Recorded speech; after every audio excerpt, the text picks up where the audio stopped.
Last season's game between the Bethune-Cookman Wildcats and the Texas Southern Tigers may have been one of the most exciting in recent memory, with both teams trading blows for over 3 hours before the visitors eventually prevailed 34 to 31 to spoil BCU's homecoming. Now, with the Florida Classic and the end of the year looming on the horizon, the Wildcats have one last chance to get back on the road in Texas as they look for a dynamic performance to dash their way to victory on Saturday afternoon. Live from Shell Energy Stadium in overcast Houston, Texas. This afternoon's presentation of Bethune-Cookman University football on CatEye Network Radio is on the air. Hello and a very warm welcome. My name is Michael Turillo. Happy to have your company as the Wildcats play their final road contest of the 2024 season. Joining me on the broadcast this afternoon, former Bethune-Cookman football player Johnny Vickers. Johnny, this is the last chance for the Maroon and Gold to make an impression before the Florida Classic in Orlando next week. What do you want to see out of the Cats today? Well, I want to see some play like we had last week. Though we were not successful in getting the win, uh, those young men played their hearts out last night. And so I really want to see us be able to get into the red zone, get those points when we're there, and just make sure that we play assignment sound football. I think that we are in a position to really gain some momentum before facing the Rattlers of Florida A&M next week. The Bethune-Cookman Wildcats enter their penultimate contest of 2024 with a 2-8 overall record and a 2-4 mark in Southwestern Athletic Conference play. The Wildcats were on the precipice of a landmark victory last Saturday, leading for most of the game before succumbing to the SWAC West leading Southern 25-23 in 5 overtimes in Baton Rouge. The Cats will rue missed opportunities to end the game in regulation, getting only 3 points out of 3 red zone trips in the first half, featuring a missed field goal and a Southern goal line stand, and failing to capitalize on 2 Jaguar turnovers in the second half, a fumble recovered by Adrian Hall, and an incredible interception by Andrew Volmar, going 3 and out on both subsequent possessions. In a season where bright spots have been few and far between, Johnny, this one felt like one that got away. It did. It really, really did. Like you just said, we left 21 points on the table, being on the red zone 3 times, and with the missed field goal by Cade Hector, really set us back. But even though we had that adversity, it was great to see how those young men fought, how they were able to continue and basically took the game down to the wire. I don't think Southern expected to see that Wildcat team. I spoke to head coach Raymond Woody Jr. this week to talk about missed opportunities in the Southern game, dealing with the size of Texas Southern, and keeping the players fired up on the road. I'm here with Coach Woody before the Wildcats take on Texas Southern for the final true road game of the season. Coach, let's flash back to last week at Southern. So many things happened during the course of that game. It's easy to nitpick one moment or the next moment of being the turning point of the game. What was it for you?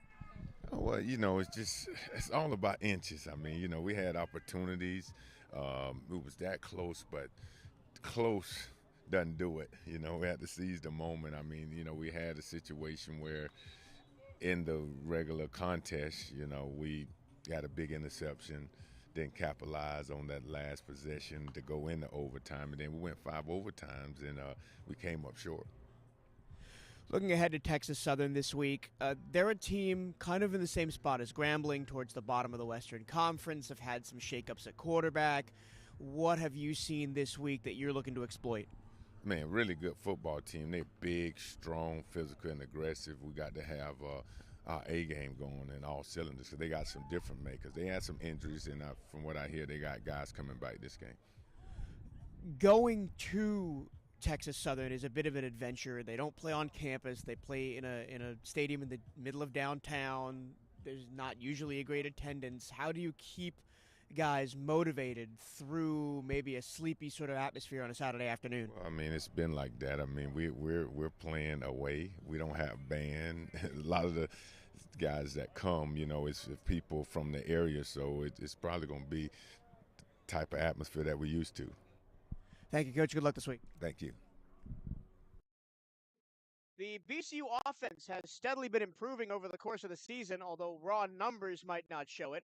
putting up 19 points per game on 96.7 yards rushing and 176.6 yards passing. Since coming back in relief of the injured Luke Sprague in the Grambling State win, Cam Ransom has solidified himself as the starting quarterback, passing for 1,429 yards on the season with 8 touchdowns to 4 interceptions. Tight end Thomas Nance has become one of Cam's favorite targets, going for 240 yards and 2 touchdowns on the year. I believe the main reason for the offense success in the past few weeks has been the ability to sustain drives and not turn the ball over. The Cats have not surrendered the ball since Luke Sprague's interception in the first quarter against Grambling. What does the offense need to do today to give the Cats a win? Absolutely. I think we need to open up our passing game.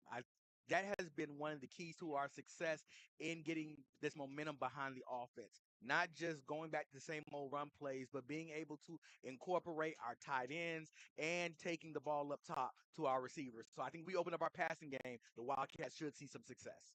I went a little off the beaten path for this week's first player interview. Punter Anthony Frederic is quietly one of having the best seasons by a VCU punter in school history, sitting just 1 yard per punt behind the VCU record set by Clewis Wright in 1965. I asked Anthony about his opinions on the season and his fake punt against Mississippi Valley last month. I'm here with Anthony Frederic before the Wildcats take on Texas Southern here on Saturday. Before we talk about this week's game, the people want to know what happened with the fake punt against Mississippi Valley. How did that come about? So I was talking with some of the coaches. We have the iPad, so going back on film, we saw that when the first punt we did, we saw a chance to run the fake. That punt, that's what they told me, and so I kind of just kept that in the back of my mind. And when we ran the rugby again, the one guy on the right side that's supposed to watch me punt the ball took off running down the field. So I immediately just took off running down the sideline for the first down. It's been funny watching you punt ever since. I think every time you've been out to punt, you've had a spy on you every play for the rest of the season. Yep. Immediately after that last game, Mississippi Valley, the next game, first punt we get out there, they have their safe punt out. Their whole team saying, "Watch the fake, watch the fake." Nobody's trying to give up a run anymore, especially. And I mean that takes pressure off us because that makes it so they have to. That makes it so that they have to watch. They have to keep their eyes on me, and also they can't just send everybody because they don't know what'll happen. You are close. We were just talking about it before the interview to breaking program records for punt yards in a season, average punt yards in a season. Talk about your season as a whole and how it's gone. I'll say at the beginning, it came out really consistent. Towards the middle, it was kind of rocky, and I mean, I've always been hard on myself. So last season, I knew what I wanted to do, and this season I know I wanted to step on that season and be even better and be more consistent, and I mean it's showing. You got a chance for one more fake in you this year? We'll see. That's definitely something I want to do, especially in the Classic. All right, thank you. Good luck this week. Thank you. You too. The VCU defense played by far their best game of the season last week in Baton Rouge, holding Southern scoreless in the first half and to just 10 points in regulation. Kevin Washington once again led the tackling charts with 9 for the game. He's up to 63 total tackles on the season, sitting second on the team just behind Raymond Woody III's 69. Educate Brown has been getting in the backfield with ease, collecting 7 tackles for loss and 5 sacks this year, both top 5 marks in the SWAC. And his fellow defensive lineman Dallas Corbett had a breakout game last weekend.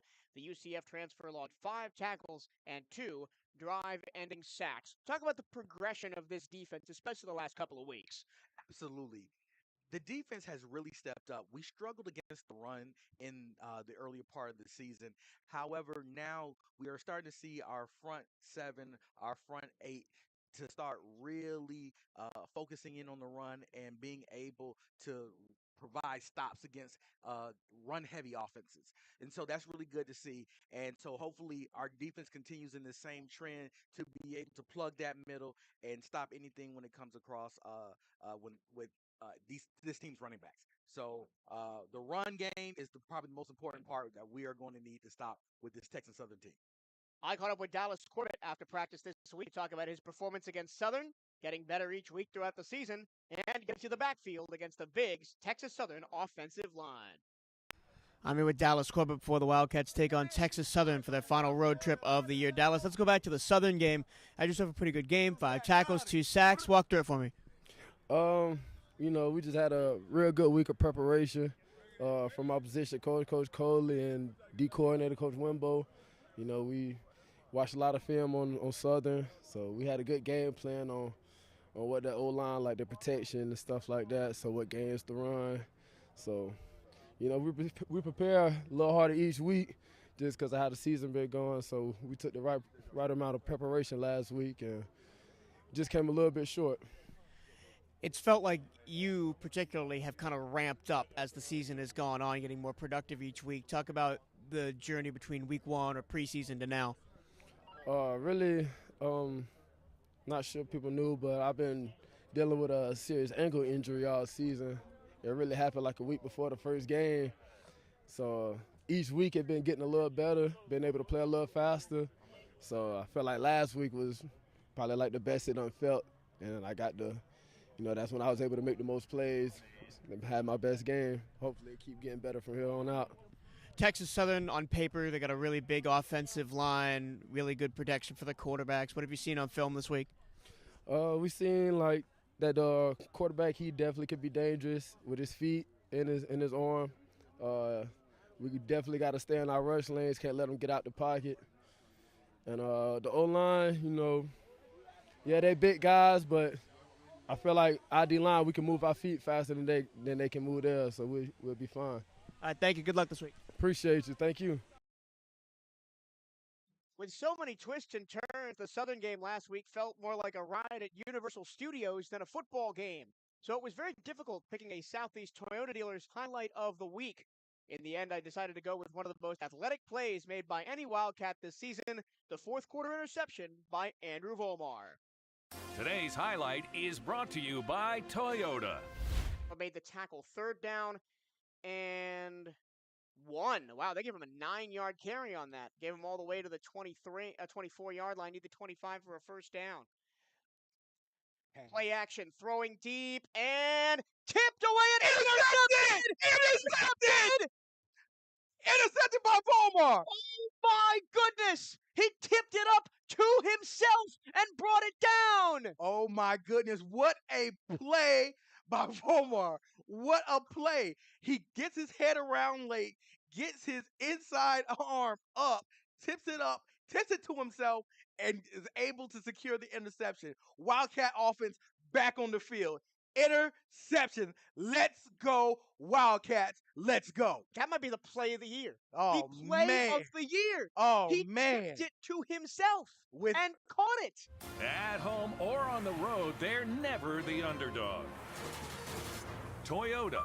Let's go places. Get 3.99% APR for 36 months on a new 2024 Toyota RAV4 Hybrid. Offer valid through December 2nd, 2024. Zero down for well-qualified buyers with approved credit and financing through Southeast Toyota Finance. $29.52 monthly payment for every $1,000 financed. Excludes tax tag registration, title, and dealer fees. See dealer for details. Like a lot of SWAC schools this season, the Texas Southern Tigers began the year with a new head coaching staff, with 2-time Pro Bowl selection Chris Dishman leading the charge in Houston. Let's see how his Tigers have fared in the 2024 edition of the Opponent Reports. Texas Southern is 3-6 overall all the year and 2-4 in SWAC play. After a promising start, saw the Tigers open the season with a 24-9 conference win over rival Prairie View A&M in the Labor Day Classic. The Tigers dropped 3 straight and 4 of 6 in conference play, including losses to Jackson State, Florida A&M, and Alcorn State. Texas Southern ranks in the bottom half of the SWAC on both sides of the ball, scoring on average 20 points per game while allowing 31.6. They produced the fewest yards per game offensively in the conference at just 245 and only 106 through the air. The running game is led by junior running back Quinn Quintel, who has rushed for 5.3 yards per carry with 4 touchdowns. The Tigers' passing game, as I said, has struggled, putting up just over 100 yards per game with 7 touchdowns and 5 interceptions between the quarterback tandem of Jace Wilson and Jordan Davis. Defensively, Texas Southern has managed 14 sacks, 7 picks, and 10 forced fumbles in what has been a middle-of-the-pack unit in the SWAC. Senior linebacker Javius Williams has been one of the top players defensively in the conference, with 68 total tackles, as here come the Tigers out of the tunnel to our right. 3 pass breakups also for Javius Williams. A hurry as well. Freshman quarter MJ Hinson Jr. is just one off the SWAC lead with 3 picks on the year as we get you set for BCU football here on the CatEye Network Radio. We appreciate your company. No 1380 WELE because of the basketball game going on at the same time. Busy day in Wildcat sports. Football, men's basketball, women's basketball, but we are in maybe the oddest broadcast setup of the year. It is very nice here at Shell Energy Stadium. This is where the Houston Dynamo and Houston Dash, the 2 professional soccer teams in Houston, play. A lovely venue. But the broadcast booth where we're at is right on the 20-yard line on the right-hand side and maybe 10 feet off the ground. Yeah, this is probably not probably. This is the closest that we can be to the field without actually standing on the sideline. So it's a very peculiar angle, especially once the teams get down to the far side of the field. From the 20 going in to where we are, even from the 30 or 40 going in from where we are, we can see clearly. But on the other side of the 50, it's going to take a little bit of work. We got the Ocean of Soul, Texas Southern's marching band off to our right behind the end zone. The seats are orange in accordance with the Houston Dash and Dynamo color scheme, with Houston in black letters on the seats written in the upper level. The Texas Southern Tigers are in white helmets, maroon jerseys, white pants with maroon numbers, and a gray tiger stripe pattern on the sleeves. The Wildcats today, maroon helmets with the white stripe on the middle, Bethune in white on the side of the helmet, and the BC interlocking logo on the back.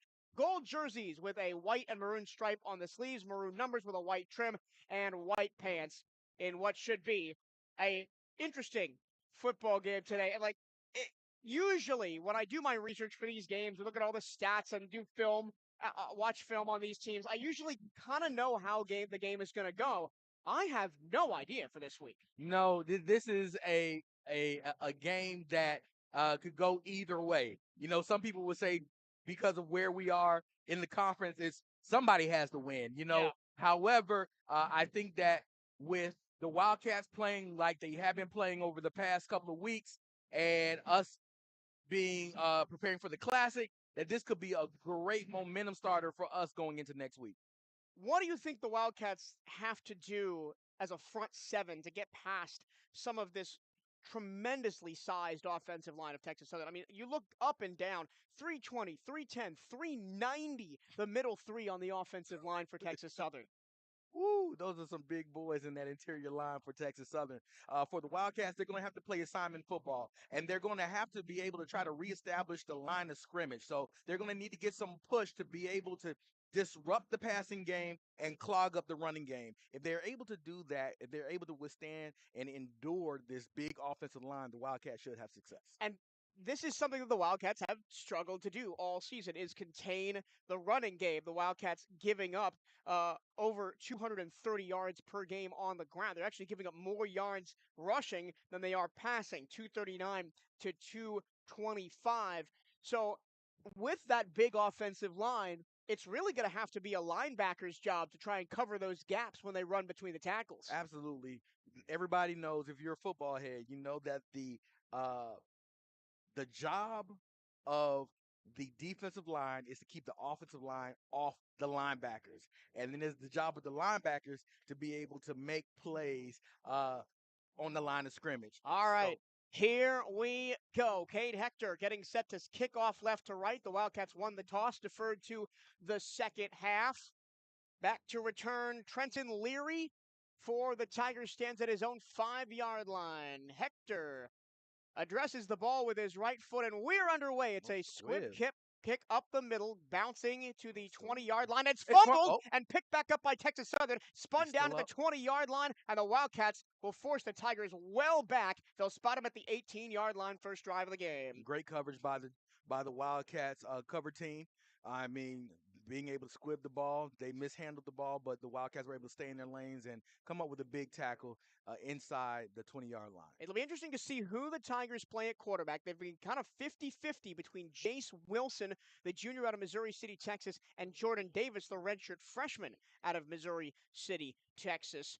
Wilson has more yards and more touchdown passes, but Davis has played more snaps than Wilson on the year. 1st and 10 from the 18-yard line, going right to left. 2 receivers left, single right. Pistol formation on 1st down. They bring a wide receiver in motion, hand the ball off the right-hand side, and a shoestring tackle made at the 21-yard line by Raymond Woody III. Ball carried by Etienne Renfro, the sophomore of Beaumont, Texas, for a 4-yard gain. Great job by Ray coming from the safety position to make that stop with the Tigers running off the left-hand side of the tackle.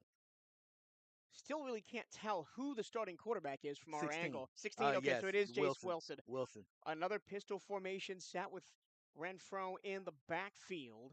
They'll go to pass. Wilson has time, goes over the middle, caught by the wide receiver coming across the field to the far sideline, gets all the way out past the 40 and tripped out of bounds near the 45-yard line. Big pickup for the tight end, Jiron Johnson. He's their second leading receiver, 170 yards, 9.4 yards per reception on the year for the tight end Johnson. They go quickly from just past the 40-yard line of the 43, going right to left. Wilson with Renfro to his right. High snap, ball in the belly of Renfro. He tries to get to the corner right-hand side. He does. Midfield and more into Wildcat territory, all the way out of bounds near the 45-yard line of the Wildcats at the 44. Yeah, it almost looked like they were going counter action, but it really looked like it opened up backside. So the running back decided to take it backside for a big gain.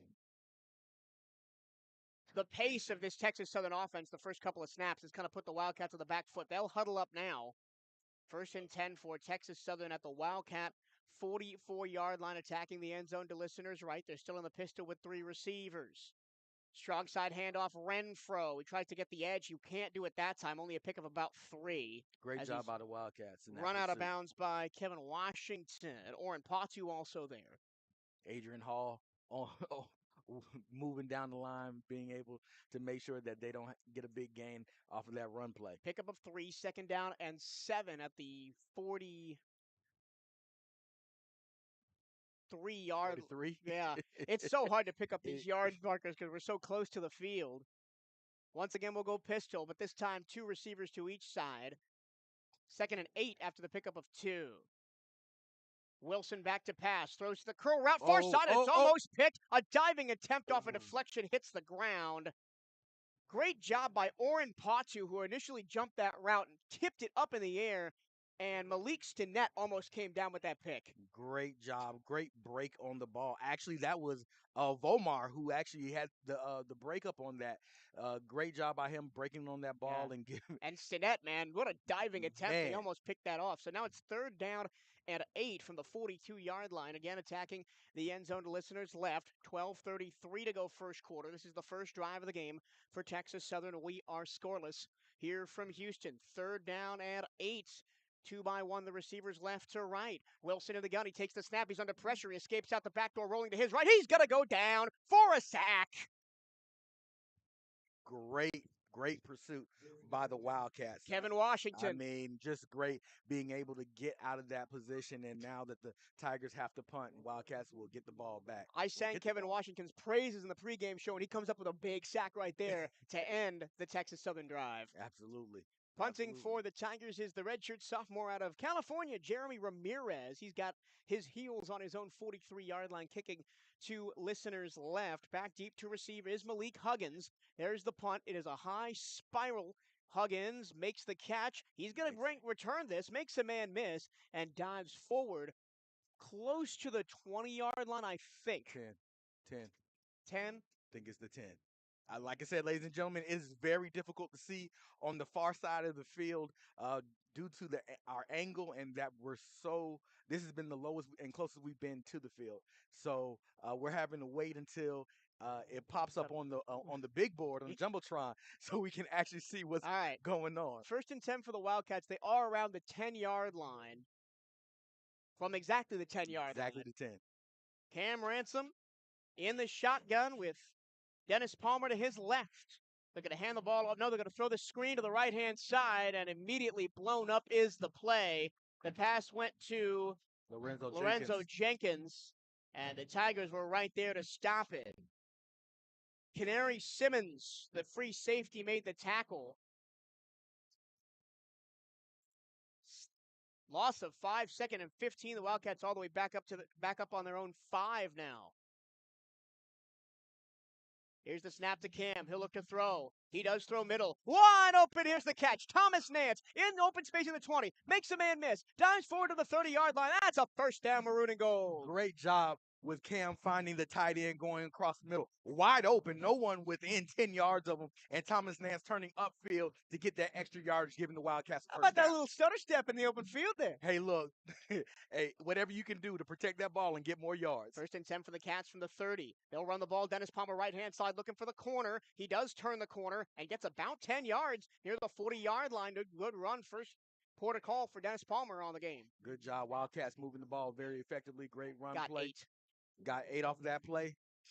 Wildcats moving the ball effectively right now. They are at 2nd down and 2 from their own 40-yard line going left to right. Wildcats showing a bit of tempo. Here's the snap to Cam. Hand off Palmer again. He makes a man miss at the backfield. He is going to fight through some arm tackles and pick up the first down. Oh, man, that's just tough running by Palmer right there. It almost seemed that the play was blown up from the beginning, but that young freshman running back, didn't quit churning his feet to keep going forward. And that's what you want to see from your running back. No give up. He escaped the arms of Michael Akins in the middle and got 3, needed 2. 1st and 10 for the Cats near midfield. Cam play action. Looking deep. Got him. Throwing deep. Here's to the near sideline. And Josteen Clark laid out for it at the 20-yard line and just couldn't come up with it as the ball off his fingertips. He was covered by Jaden Williams, the graduate student transfer from Miami, Ohio. Great route by Clark. Just couldn't pull it in, diving for the ball. I mean, he had created so much separation between him and the corner. If Cam could have just laid it there, it would have easily been a touchdown. Just a tad overthrown by Cam. 2nd and 10 for the Wildcats. They're at their own 42-yard line going left to right. Cam, the snap. Here comes extra pressure. He's going to feel it. Escape to his right. Moving receivers around. Still in open space. He's going to plant his feet. Throw out of bounds. Incomplete. He was looking for the late crosser from Corey Turner and just threw it too far in front of him. Now 3rd down and 10. Great way to extend the play by Cam. Being able to escape that what was almost a sack and get the ball out of his hands, looking downfield for his receiver. He was telling Nance to get downfield, because he was standing just right there with the defender on him. 3rd down and 10 for the Cats. 2 by 1, the receivers right to left. Cam in the gun, Palmer to his right. Cam, plenty of time, goes to the fade route near side, and it is caught by Javon Ross. That's very close to the first down. He picks it up, 11-yard gain. Great pass by Cam from the far hash to the sideline. Ran a great comeback route. Was able to get the ball, get down, giving the Wildcats another first down. 1st and 10 now. Wildcats into Texas Southern territory at the 46-yard line. They'll flip the formation, ball in the near hash, 2 receivers to the far side. Now Ross comes in motion. They're going to hand the ball off. No, Cam keeps it, tries to go around the edge, and he gets popped hard by Waltese Champ, the sophomore out of Homer, Louisiana. Just a great read by Champ. He just read the play, didn't go with the flow of motion, stayed at home, which is what you want your linebacker to do, and was waiting right there when Cam turned that corner. Yeah, and the loss of 5 on the play pushes the Wildcats back into their own territory at the 49-yard line, 2nd and 15. 2 by 2 the receivers now. 4 down linemen for Texas Southern. They will rush only 4. Cam goes screen past to Darnell Dees here on the near side. Gets a block in traffic near the 40, and he's down to the 41-yard line and bring up 3rd down and 6 after they spotted the 42. I love how Coach Woody is now trying to get Darnell Dees, even at this point in the season, more involved in the offense, giving him a chance to be able to showcase his talent more than just on returning in the return game. Dees, one play came off the field. 3rd down and 5, ball on the Tigers' 42-yard line. Attacking where we are here on the right-hand side of the field. Cam with Palmer off to his left. Cam the snap, looks right, throws right, and the pass is Oh. broken up. He was looking for the curler by Lorenzo Jenkins. Dayton Williams just batted that ball away. Just a great break on the ball. Just a great defensive play. It was either going to be broken up or it was going to be a catch, and where Cam put the ball. The So Wildcats are going to punt this from the Tiger 42. Got Anthony Frederic back there trying to pin Texas Southern way deep in their own territory. Trenton Leary is back standing at the 6-yard line, getting ready to return this chip shot punt from from Anthony Frederic, and we've seen him pin other teams down inside the 5 many times this season. absolutely, that's Here's why I the say snap, no pressure on Frederic. He's gonna put this one towards the near corner. Fair catch called for and made by the Wildcats. That's gonna be fair catch interference. Wow, what? I don't think I've ever seen that. I have never seen that. What was that? I have never seen that. Okay, ladies and gentlemen, what just happened? Frederic just punted the ball, and TSU calls for a fair catch. However, one of our gunners interferes with the fair catch and then catches the ball. Steven Peterman, the cornerback. Oh man, He just straight up bumped the guy out of the way and then caught the ball like he was receiving the punt. Yeah, I don't know what he saw or whatever the case might be, but he interfered with that that fair catch, and while the Tigers would have been in the red zone, now they're starting from their own On 25. 15-yard penalty there for Wow. the Wildcats. I'm almost Sergio's Pizza Kitchen is a proud sponsor of Bethune-Cookman Football. You can take the pizza out of New York, but you can't take the New York out of the pizza. Stop by Sergio's and experience the flavors for yourself. Our recipe for success is simple: a generous dose of love paired with the freshest, highest quality ingredients. This combination is what makes each dish truly exceptional. Our approach includes a blend of traditional recipes from the old country with a modern flair that creates our wide variety of great tasting dishes, which range from gourmet pizzas, soups, pastas, and entrees. Come visit us in the public shopping center on Bevel and Clyde Morris, or visit our website and order online with Slice and Uber Eats. Bring your college ID and get 10% off your order. Go Wildcats. And an additional thank you to Sergio's Pizza Kitchen for providing the food for the staff on football game days this season. Oh man, look, let me tell you, I love Sergio's. I mean, Sergio's is like right around the corner from my house, and so every so often, me and the family we go order. We like to support the business, and I mean, just great pizza all around. Love it. Love it. It's love it. almost time for the biggest HBCU football event of the year. The Florida Blue Florida Classic kicks off November 23rd at 3 p.m. from Camping World Stadium in Orlando. It's more than just a football game. This is HBCU football at its finest. Be a part of the historic rivalry. Get your tickets today at floridaclassic.org.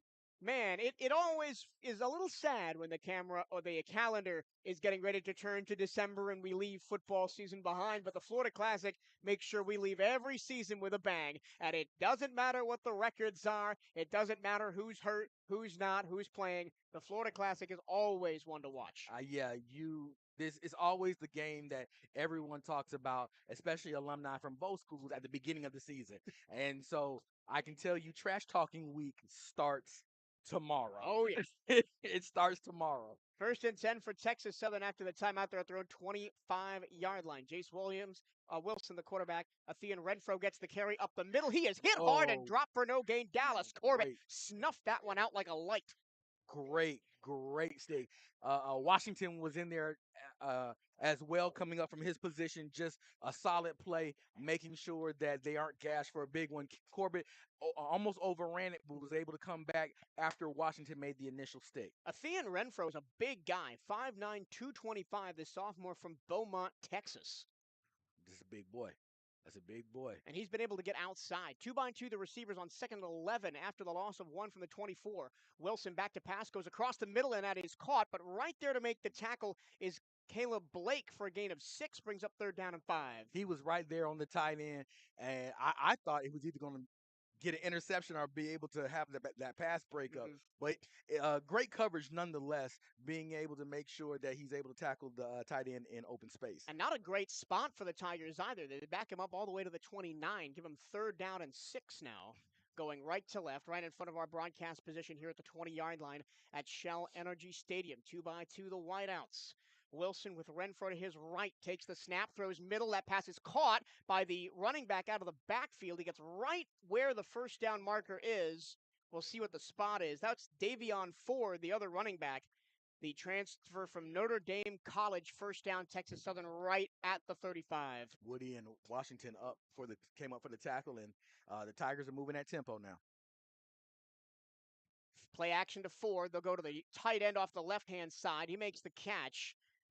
Jiron Johnson. He's tripped up by Washington after a gain of 5 to the 40. Washington right now is all over the field getting to the ball, and so hopefully when you see those type of things, you hope that good things happen with takeaways for those athletes that are able to do that. 2nd and 5 at the 40. Snap to Wilson. He steps up in the pocket. He's going to go down. Jeremy Greaves. Jeremy Greaves rips him down for a big sack. He got right around the 6'5", 288 Abuka Okafor at the right tackle spot. Let me tell you, that front four of the Wildcats have really been working. They have been close several times getting to the quarterback of Texas Southern. But now Jeremy Greaves was able to beat his man that was blocking him at his position and get positive yardage for the Wildcats. I'll say it like that. 3rd down at 11 after a 5-yard sack. 3-by-1, the receivers right to left, ball left hash. Wilson takes the snap, has time, throws middle, caught at the 50-yard line. First down, Texas Southern. The ball comes out, but he was going to be declared down. Great. Davion Ford, that was the running back. He was in the slot on the far side. Just a simple crossing route, first down right at midfield, and the Tigers are going fast. Already the snap. The handoff to Ford off the right-hand side. He gets stuck hard by Caleb Blake for no gain. Great job coming up again.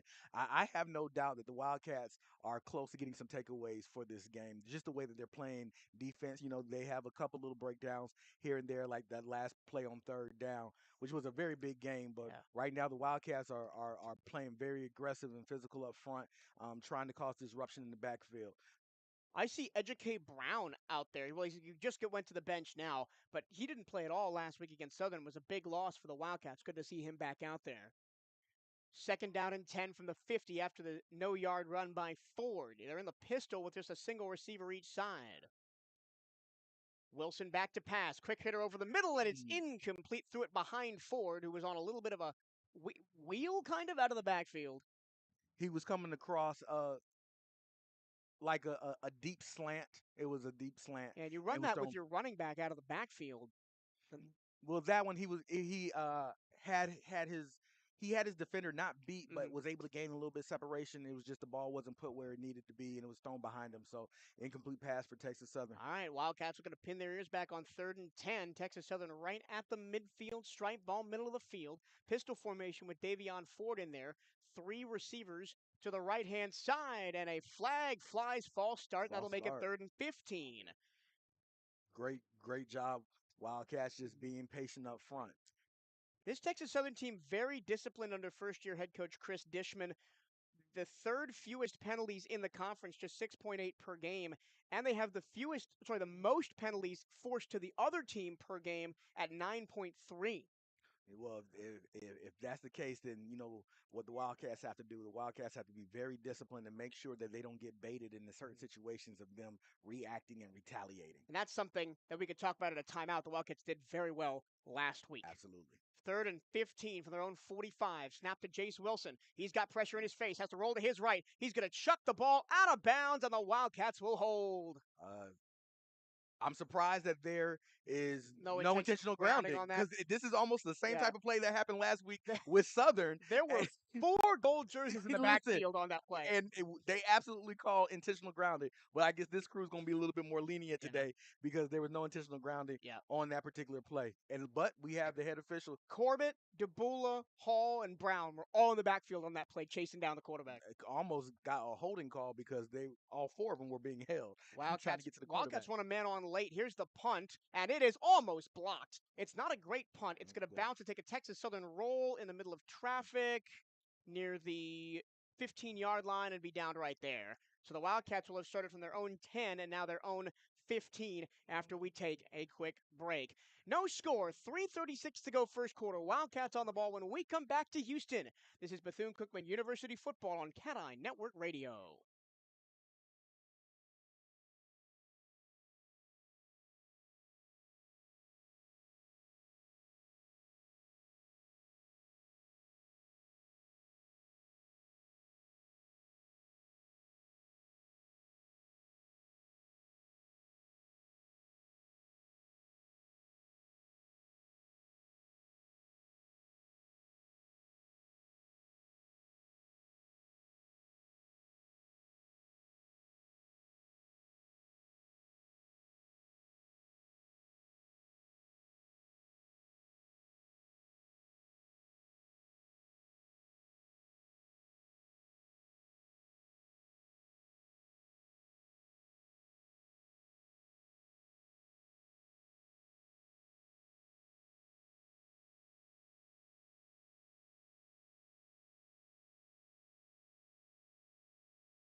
Back at Shell Energy Stadium in Houston, it's the Bethune-Cookman Wildcats 0, the Texas Southern Tigers 0. Wildcats getting set to start their second drive of the afternoon, going left to right from their own 15-yard line, 1st and 10 after the Texas Southern punt. Ransom in the gun with two backs next to him. One is Darnell Dees. Darnell Dees to his right, Palmer to his left. Yeah. And two receivers on the left-hand side. Cam rolls out, fires to Dees across the middle. He's got it, and he's got up the middle, gets a block toss past the 30, and gets to the 33-yard line. Nice, almost 20-yard gain by Dees there. Great block by Lorenzo Jenkins out there on the edge, helping Dees pick up a couple of extra yards on that pass. And again, get your fastest guy the ball and see what he can do. Absolutely. Get him in space and let him work. Big first down for the Wildcats. They're at the Texas Southern 33 with a first down. Cam back to pass, pumps once, now looks deep. He's got a man in space, and it is, incomplete. He was looking for Malik Huggins and underthrew it, and Huggins had to come back to the ball and play defense against the defender, Javius Williams. Great pass breakup in place. I mean, I like I said early in the pregame show, wanting to see the Wildcats take more shots downfield, and guess what they're doing? Taking those shots. Cam's been underthrowing them, though. He's had guys open, and Ian, I think he had Alonzo in the middle of the field, even more open than Huggins was. Yeah. All right, 2nd and 10 now for the Wildcats on 33. Cam, quick hitter to Dees on the right-hand side, the screen pass. That time the blocking wasn't there, and Dees is going to get back to the original line of scrimmage and nothing more, bring up 3rd and 10, and the Tigers are fired up after that one. A big celebration from Keelan Cox, the defensive end. Dees just tackled by a host of Tigers on that particular play. Everybody's meeting up at the ball. Now Dees goes off the field. I don't hate that screen call, but they ran it to the short side of the field, whereas the first time they ran it to the wide side. Probably looking at numbers and specific matchups. 3rd and 10, 2-by-1, the receivers left to right. Cam calling out defensive matchups, 2 claps to the hands. Then he looks to the sideline. They're going to change the play. 2:12 on the first quarter clock. They get the snap off. Cam, extra pressure. He is going to go down. It's hard to see. It's hard to see from this angle, but he's going to go down for a big sack. And he took a couple of those 20-plus yarders last week against Southern that ended drives. Man, oh, man. Sacked by Stephen Wright. Wright. Yeah. Defensive end graduate student transfer from SMU. 3 years at SMU, only played in 5 games in 2022. Trying to make his presence felt here in Houston. And now Frederic going to have to punt this one away. Trenton Leary, the junior out of Austin, Texas, standing just inside his own 40 as the Wildcats pick up 1 first down on that drive and then get stuffed. A little bit of analysis paralysis by Cam on that last play. Big boot That ball's going to bounce and just pop straight up at the 35-yard line and be down to the 34. Frederick didn't really get the roll he wanted that time. No, it wasn't one of his best kicks that we've seen ultimately over the course of this season. And one of the things that I've noticed, like with this particular field, especially because it's a soccer field mainly, football field secondary. A lot of times in their maintenance, what they do is they sprinkle sand all throughout the field, and so what happened is that when the ball hit the ground, guess what happened? It absorbed. It got absorbed by the sand and had absolutely no bounce to it. And if you think about soccer, what you want really short grass that is fast for the ball to roll across. So that's what we're dealing with here. It's a grass field, not turf. It's super short. There's a layer of sand underneath the field, so it is super fast when the ball is skating over top of it. I think that's why the Wildcats on the initial kickoff of the game went with a squib. But it's hard when you're cutting and you've got spikes for them to dig in to the grass because it's cut so short and maybe make those adjustments in the middle of the play. Yeah, sometimes you have to be aware of how that ball comes down, because that can determine if you can get another extra 10 yards on the bounce, or if it's just going to hit flat on the ground and not move at all like we just saw. Yeah, and I think maybe what Frederick will want to do is put it a little bit higher. That was the line drive punt, put it a little bit higher, force fair catch calls from Texas Southern to prevent returns. Yeah, because we've seen him in that position with really no pressure coming from the return team, and he's been able to pin teams back into the red zone, even as far as inside the 10-yard line from that distance. Football season is coming to an end. The CatEye Network is still your home for all the gridiron action. Listen to every game live at youtube.com/CatEye Network or locally at 1380 WBLE, although not this week in Daytona Beach. It's almost classic week. We've got all the action from the biggest week in HBCU football. Don't miss the call right here, 3:30 p.m. next Saturday on the CatEye Network. We are now also on MixLR, the internet radio streaming service. Just got that set up this week. Nice. So if you're just want to take us on the go, MixLR has an app. You can find the Bethune-Cookman station on the MixLR app and listen to us that way. 1st and 10 for Texas Southern from their own 34, going right to left, pistol formation on first down with Wilson, and the run goes up the middle. Getting a few is Renfro, maybe getting 3, depend on the spot, up to the 36. Just a great effort from the Wildcats. Earl Miller in there, making sure that they keep that damage minimum and plugging up that middle to keep that running game. Really, just they haven't had a real big run since their first drive. Yeah. Quintel Quinn was actually on that last run. Renfro is in now. 4 running backs for Texas Southern will all get significant playing time. They'll go pistol again, 2-by-2 the receivers. Wilson back to pass. He's got to throw down the right-hand side, and it's incomplete. Underthrew the receiver.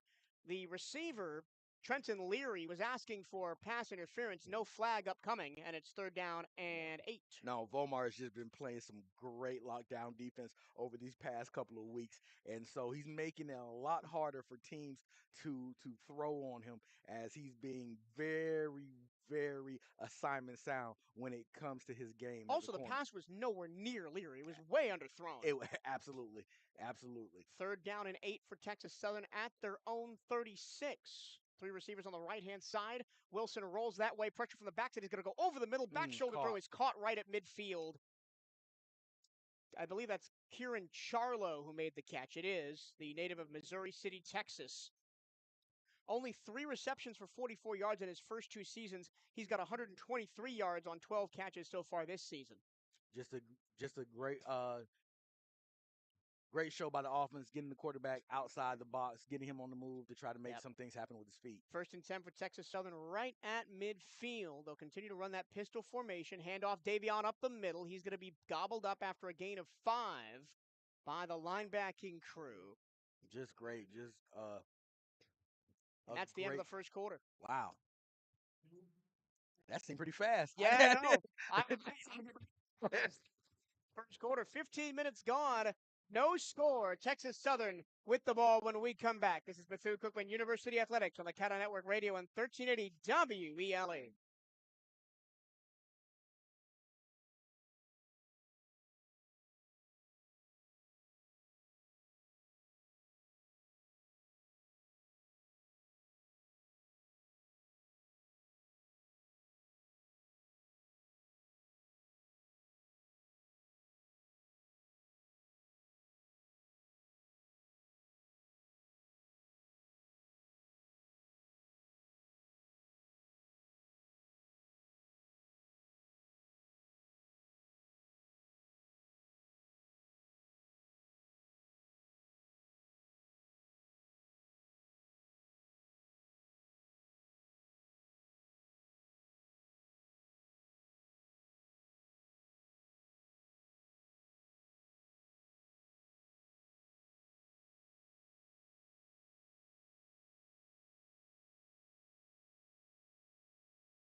The Texas Southern Ocean of Soul playing us back here as we get ready to start the second quarter between Bethune-Cookman and Texas Southern, second to last football game of the season. No score as we start the second quarter here.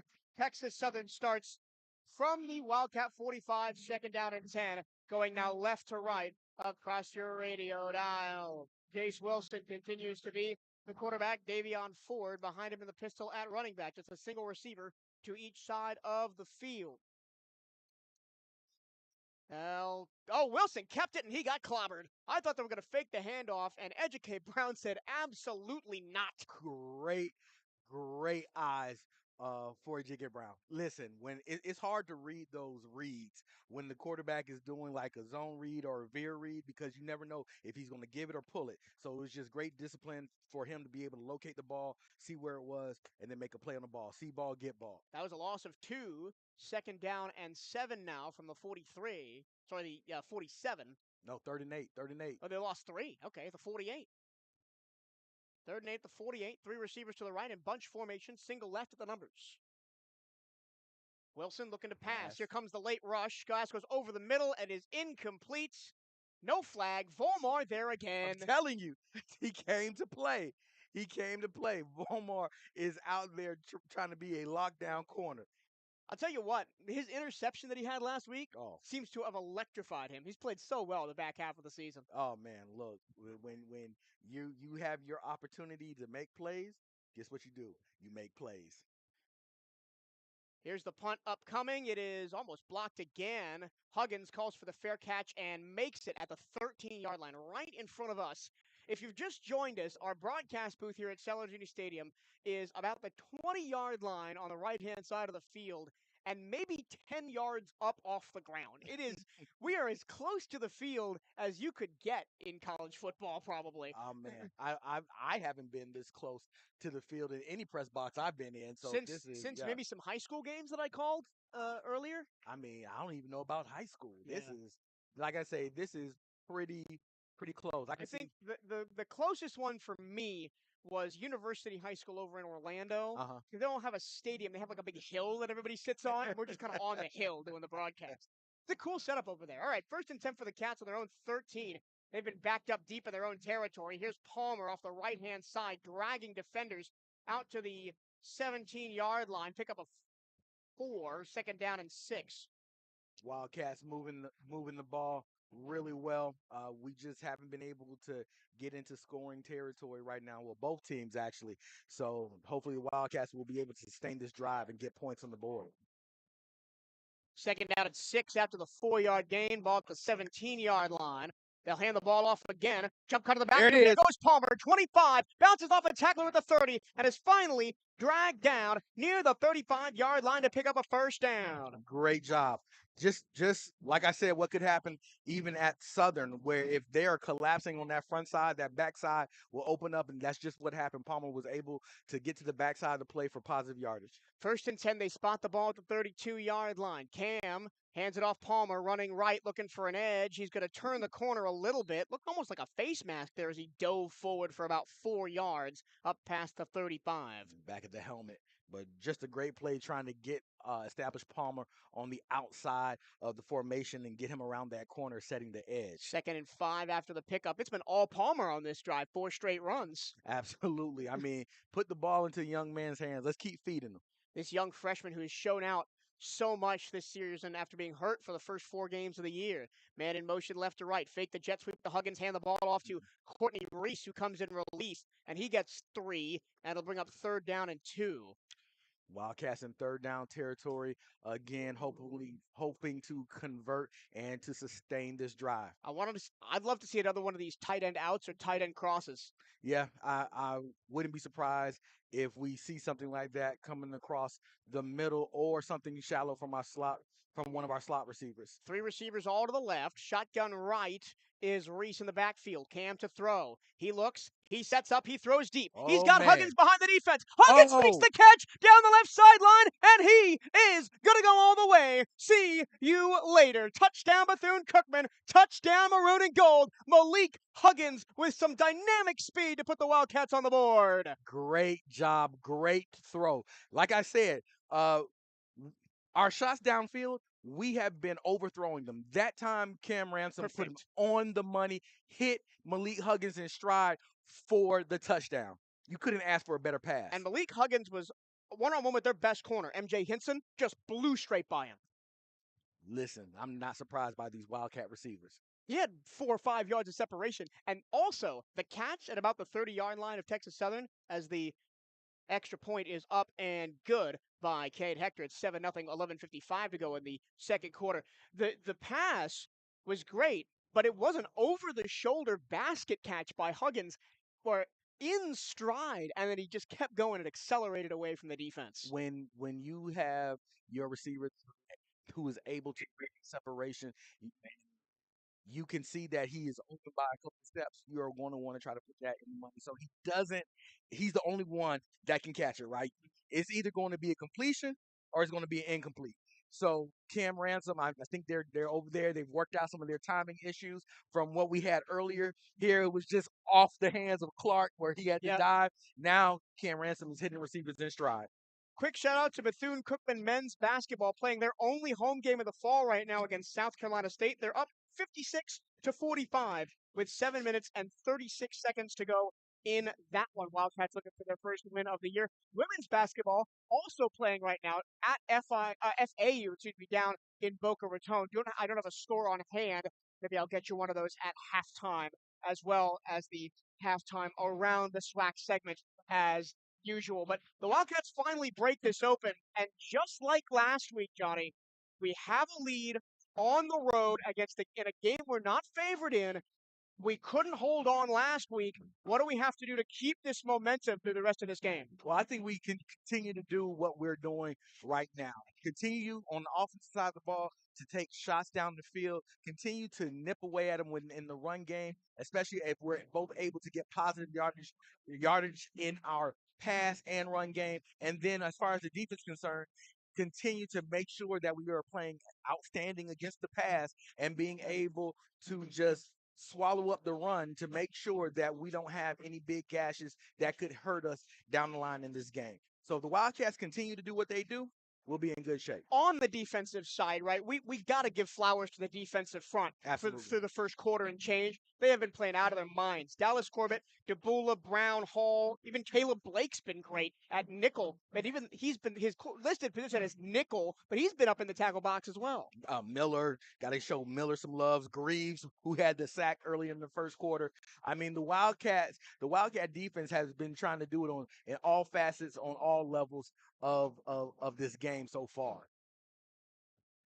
Current update for women's basketball, they trail 64-43 in the fourth quarter down at FAU. Been a tough start for women's basketball, but the offseason is all about finding your rhythm. It's a squib kick from Cade Hector as we get back to action. Fielded at the 20-yard line. Up the middle, cutting to the left is Charlo. He's got blocker to the 40. Now at midfield, being run to the left-hand side and finally run out of bounds in Bethune-Cookman territory. We'll see where they spot the ball at the 48-yard line. So the Wildcat defense got to step up again. Yeah. That squib kick this time didn't bounce around as much as it did the first kickoff, and they were able to get some good yardage and some good field position to start this particular drive on the Wildcat, looks like 49 yard line. So the Wildcats still have a good chance and a good opportunity to get the ball back and make some things happen. Kieran Charlo, the former track star at Ridge Point High School in Missouri City, Texas, also played kicker and punter as well as wide receiver in high school. So a multifaceted man. Oh yeah, Kieran Charlo. The high school game, you have to know how to do it all. All right, 1st and 10 for Texas Southern at the Wildcat 49, going left to right. Keeps off the fake, throws the screen, it is incomplete. They tried to throw the little screen to Trenton Leary off the left-hand side and threw it well behind him. Oh man, what do we have? We have a flag on the play. I'm not sure what. I don't see the flag, but I believe you. It really could only be holding, right? I'm not sure. Because they faked the handoff, rolled to the right. Oh, roughing the passer with targeting. Wow. I missed that, obviously, because I'm following the ball. No, I'm looking. I didn't see it. So what happened was Washington came up because he was trying to determine whether he was going to get to the receiver in the flat or go to the quarterback throwing the ball. So he decided that he was going to go to the quarterback. It only from here looked like he bumped him a little bit, but he just had released the ball after Washington uh, got rid of the ball. So it would be considered like what they say a bang bang play. Yeah, we're going to try to pull the replay I up have it. on our monitor here while they review this, potentially for targeting. Um, it almost looks like Washington led with the helmet. He didn't. The helmet did not touch the quarterback. So I don't think that it's going to be a targeting call. So And I that's even kind of a rough roughing the passer call too, because he looked like he slowed up and tried to avoid him. yeah, I don't know about this one. Uh, So this will give Texas Southern.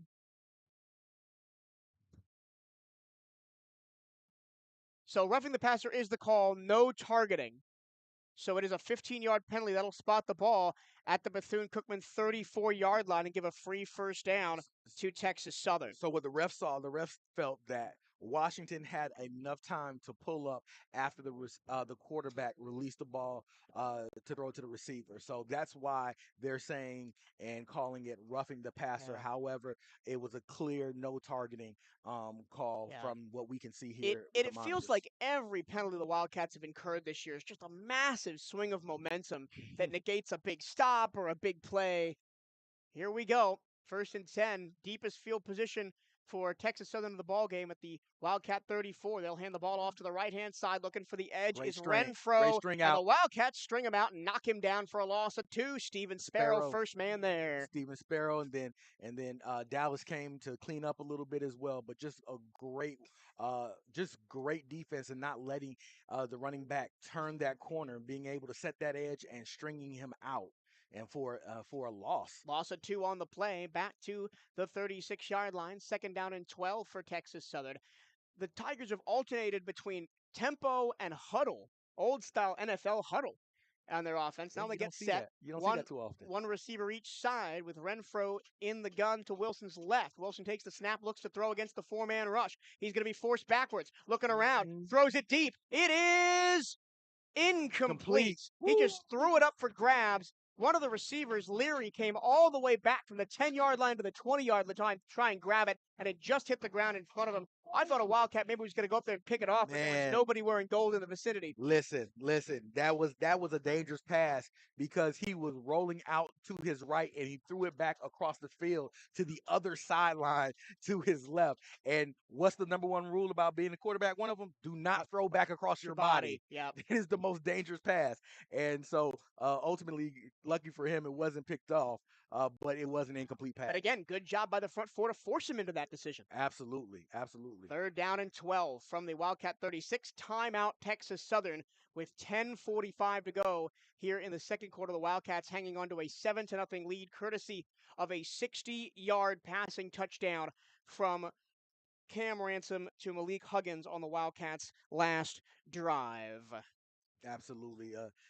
Dallas Corbett. He was the one putting the pressure on the quarterback to try to make him hurry up and get rid of that ball. So it was just great defense once again. And when a quarterback is back there and he's being hurried like that, that's what you want to give a little bit of props to your secondary. That coverage that they're not letting anybody get open. And if you were with us for the pregame show, Dallas Corbett told me in his interview he's been dealing with an ankle injury all season long, and he just now in the past 2 weeks has felt like himself again, and we've really seen it.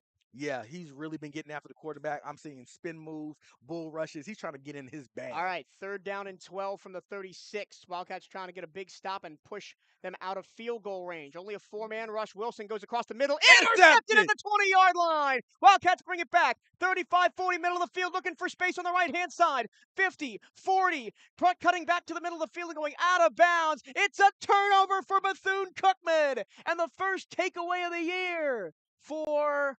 Am I looking at the wrong roster? Naeem Lassiter. Man, great.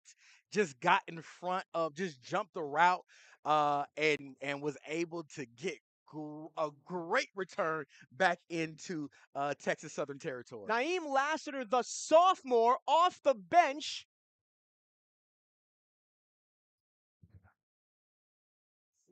Is that a Sideline warning warning for us? for us. I Yeah, think. well, they did mob Lassiter after he That's all got right. pushed out of bounds on that far sideline where the Wildcat bench is. But man, how about that, young fella? I mean- Sophomore, off the bench, don't have much playing time all year long. Get a big interception to keep them off the board. I mean, just a great, excited for the young man. What a great play for All him. right, Wildcats. The sun is out, has broken through the overcast skies. The Wildcats look to put more points on the board and increase their 7-0 lead. Handoff Palmer, looking to string it out to the left. He cuts back, middle of the field, has a lane, and a flag flies. He's going to go all the way to the end zone, but I think this one's coming back. He made that cut in the middle of the field. There was nobody in the middle. He went all the way to the end zone, but there's a flag behind the play. That's going to be holding. Yeah, anytime there's a flag that comes from behind, we have holding. 58 is the holding call.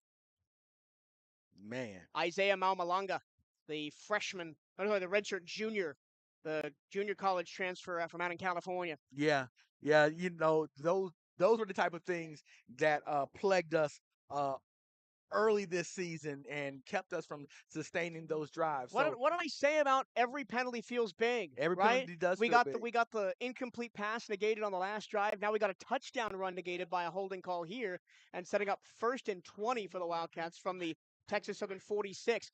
And remember, both times we turned Southern over last week, we went 3 and out immediately both times. Yeah. Well, this is where you show the type of mettle you have. Cam, handoff right-hand side. Palmer trying to get the edge. He cuts it back. He's got a block. He gets near the original line of scrimmage. Give him an 8-yard carry. That'll be 2nd down and 12 for the Wildcats. They'll set up shop at the 38-yard line of Texas Southern. That was Courtney Reese. Oh, Courtney Reese. My apologies. Courtney Reese with a good run to be able to try to regain what we lost in this drive. Yeah, 2nd and 12, ball at the 38 of Texas Southern, attacking the end zone. 2 listeners left. Here's the snap to Cam. Ball into Cam keeps off the zone read. He dives forward for maybe 3, and that'll bring up 3rd and 9. Well, no, actually, I kind of agree with the play because that's one play that we have not run today, and also too is going to help try to keep that defense honest because they have to be able to respect the running ability of Cam Ransom. So even if he does only pick up 3 yards, it's a great time. We've only done it once. It's not something that we are overdoing and that they are able to key on at this point in time in the game. 3rd and 8 from the 34. Even if you don't get a first down here, try and pick up some yards, maybe kick a field goal. We got to come away with points. Snap to Cam in the gun. He's back to pass. 5-man rush. He's going to throw far side of the field. Lorenzo Jenkins comes back, makes the catch, tiptoeing the sideline. We'll see where the spot is. It's right at the first down marker. I think he's a yard short. He is. I think he needed 8, got 7. I think if you're Coach Woody, though, you're probably going to end up going for it, especially since you are on your side of the field. But I don't think I've seen anybody else in the SWAC throw from far hash. 4th and 1 at the 27-yard line. Wildcats set up to go for this. They are really aggressive going for it on 4th down. They've done so now 19 times this year. This will be the 19th. In 18 previous attempts, they're 10 of 18. That's 55% on 4th down. Not bad on 4th down. Here we go. 3rd and 1. Ransom looking to pass. Goes right side the screen. It's caught. And a flag flies. Huggins is going to be dragged down at the 19-yard line. Would be a Wildcat first down, but their flags all over the place. We'll see because they're coming from out in the secondary. Oh, man, they're going to say it was a push-off. Offensive pass interference. Offensive pass interference. And that'll push us out of field goal range, I think. Man. Yep, offensive pass interference on Malik Huggins. And now you probably have to punt this. Man. Didn't we praise the Wildcats for not having very many penalties last week? They only had 2. I didn't, and I didn't even. Oh, you know what it was? It was they're calling it like it was like a pick play. So he made contact with the DB before the ball before the receiver had possession of the ball. What a wild possession. After the interception by Lassiter, it was 1st and 10, a touchdown run negated by holding, 2nd and 20. They got it all the way back to 4th and 1, and a holding and a pass interference makes it 4th and 16, and Frederick is punting from his own 45. Leary back there to receive. Oh, now that's the punt that we're used to. High backwards spiral lands at the 5, and it Into just the end skips zone. right into the end zone off this fast grass turf. And that'll take us to a timeout. Texas Southern will come back on offense when we come back. It's Wildcats 7, Texas Southern 0. 8:12 to go second quarter here on the CatEye Network Radio.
8 minutes and 12 seconds to go here in the second quarter here from Shell Energy Stadium in downtown Houston. It's the Bethune-Cookman Wildcats 7, the Texas Southern Tigers 0. Michael Torillo, Johnny Vickers from the broadcast booth.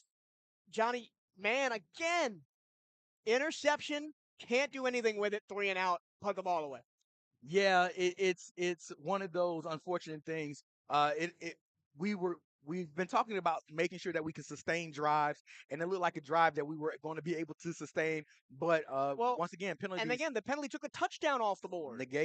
penalties will negate drives. So you have to be careful, and you have to be able and willing to fight when you see those things, and make sure you don't let those things hold you back. Yeah, after the touchback on the Frederick punt, it's 1st and 10 at the 20-yard line for Texas Southern. Jace Wilson in the gun. He'll hand the ball off on first down, cutting back left. Big hole for Renfro near sideline. Pop down at the 26. Oh, big 6-yard pickup on first down, 2nd and 4. Just outside the arm reach of Adrian Hall, he was able to kind of like hold Hall with a little stutter step and get outside to his right hand side. Etienne Renfro has had some big games this year, double-digit carries against Southern and Grambling, and scored his 1 touchdown this season against Virginia Lynchburg. 2nd down and 4 after the 6-yard pickup. They'll run the ball up the middle and get 2 of the 4 needed. Brings up 3rd down and 2 at the 28. Well, fun time was there. Thornhill there with the tackle. Wildcat defense is remaining steady and consistent right now. So this is a good thing to see. It looks like they are very much prepared for what Texas Southern is throwing at them, and are really, really good at doing this adjustments that they're trying to make. Texas Southern 3rd and 2 from their own 28, going left to right in the gun. Wilson. They'll hand the ball off. Big hole up the middle for Renfro. He's got the first down. Tripped up by the secondary near the 35-yard line. Needed 2, got 4. First down. Went old school I formation and just a lead ISO with the fullback to be able to spring the tailback for a first down. Trying to pick up who the lead blocker was on that play. Couldn't really get it. No, I didn't see it. Yeah, 1st and 10 at the 34-yard line for Texas Southern. Wildcat defense looking to make another stand after picking them off on their last drive. They'll run the ball again. Renfro trying to bounce outside. Stinnett is there, only a 2-yard pickup. Great job. Looks like Texas Southern is now really trying to establish their running game. They're looking like they're going to try to keep the ball out the air because the secondary has really been locked down thus far. And so they're going to try to establish themselves. So now, if the Wildcats know that this is happening, they're going to really have to be able to plug their inside and get their linebackers to make these plays. But historically, this season, that's the way to beat the Wildcats. Give up 239 yards on the ground per game. 2nd down and 8. Hand off again. Renfro up the middle. Nothing. Absolutely nothing. And it'll be 3rd down and 8. Wildcats. Hey, I'm continued to be impressed with how this defense is playing. They are really getting off the ball and at the very least making sure that they are not getting pushed back so Texas Southern can get positive yards. They gave him 1. I think they gave him 2. 3rd down and 6 now at the 38. Must have been a late push by Renfro in the pile. Possibly. All right, still 3rd and 6. Wildcats forcing Texas Southern into a passing down. Let's see if they can take advantage here. 3 receivers on the left side, 1 on the right. Wilson, back to pass. Escapes out the back door. He's going to try and tuck and run. He's gobbled up from behind and not getting anywhere. And the Wildcats will force 4th down and long. Oren Patu comes up from behind with a big tackle. Listen. The Wildcats are just being steady. And that's what you want. That's what you want. They're going in. They're attacking at the point where the ball is, and they're just running like their hair's on fire. Every time that Texas Southern has been forced to drop back to pass, the Wildcat pass rush has done its job. Here's the punt. It is a high spiral. Huggins fields at the 15-yard line. He will bring it out, makes a cut at the 20, and there's a big hullabaloo. Players fighting at midfield. A helmet comes flying off of a Bethune-Cookman player. The referees finally break it up. They blow it dead. They blew the play dead. Malik Huggins had a lane. He bounced it out to the outside. They blew it dead.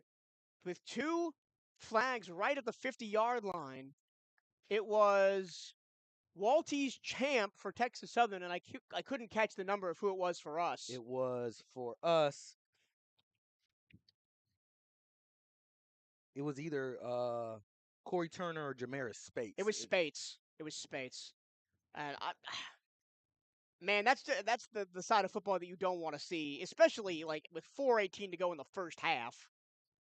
Yeah, I mean it's bad, and like like you said, the stat, coming in, they lead like with the opposing team getting more penalties, and like I said, what did I say about being able to make sure that you don't get sucked into being baited to like retaliate, and so ultimately both of these young men are in danger of possibly being DQ from this competition. How do you resolve this, right? Because you blew the play dead. Huggins didn't call for a fair catch. He was trying to return the ball. Yeah, do you blow it dead at the 20-yard line? I don't. With this one is difficult. You can either possibly. Here we go. Here's the call.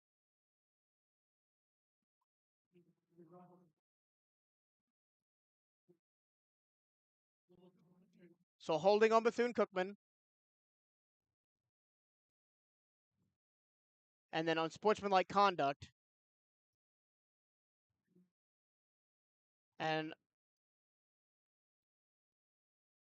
so Bethune-Cookman has opted to take the result of the play. There was a hold on the Wildcats, and then Xavier Goins, who that's not who I thought it was, picked up the personal foul for Texas Southern.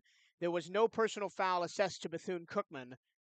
But where do you spot the ball? Because they blew the play dead in the middle of the play. I think that they are working that out right now. Are they going to spot the ball? Okay, so they're walking the penalties off. They spotted it initially at the 25. They marked it back to the 15, and then the penalty up to the 30. So I think the Wildcats will start at the 30-yard line after the unsportsmanlike conduct personal foul against Texas Southern. It's almost sad to see that because, like you said, Malik Huggins had a lane. Well, they called holding too, so even if he did break one, he would have come back. That's true. But I mean, it's sad that it was blown dead because the Wildcats on that return had the Tigers in the position that they wanted them to for a possible big game. as an official, I officiate soccer, not football, but when you get into the weeds in these kind of moments where there's a technical thing going on, and you gotta sometimes even bring out the rule book, and look at what the rule book says.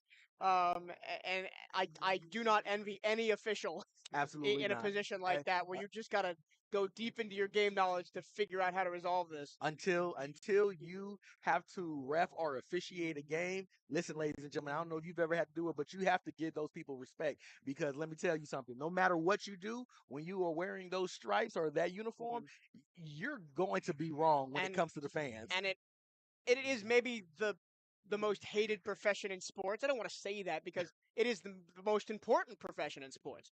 Without referees, we don't have games. And I encourage anyone listening to this who's ever thought about refereeing high school, junior level, AAU ball of any sport. There's a need for officials at all levels in all sports across the country. So go sign up and take the classes and learn and be a part of these communities. The reason I started refereeing football is I stopped coaching after I left college and wanted to stay around the game, wanted to stay involved in a sport that I love. And eventually, over the years, I've fallen in love with the officiating part of it. All right, here we go. Rant over. Wildcats on offense at the 31-yard line, going right to left, with 4:18 to go second quarter, nursing the 7-0 lead. Ransom in the gun, two right, single left. They'll run the ball to the right-hand side. Palmer looking for a crease. He's going to cut it and gain 2 yards. Game 2. And Huggins' helmet flies off. He's going to have to come out for a play. Yep. Great pursuit by Texas Southern, just trying to get to the ball. Yeah. Wildcats still able to get positive yardage, yeah. 2 on that particular play. However, the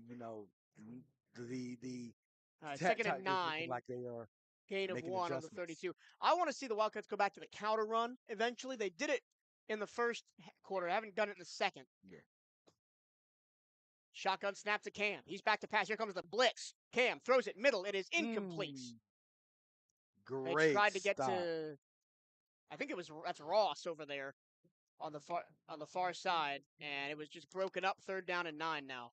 Yeah. And the Wildcats offense is kind of stalled after that touchdown drive.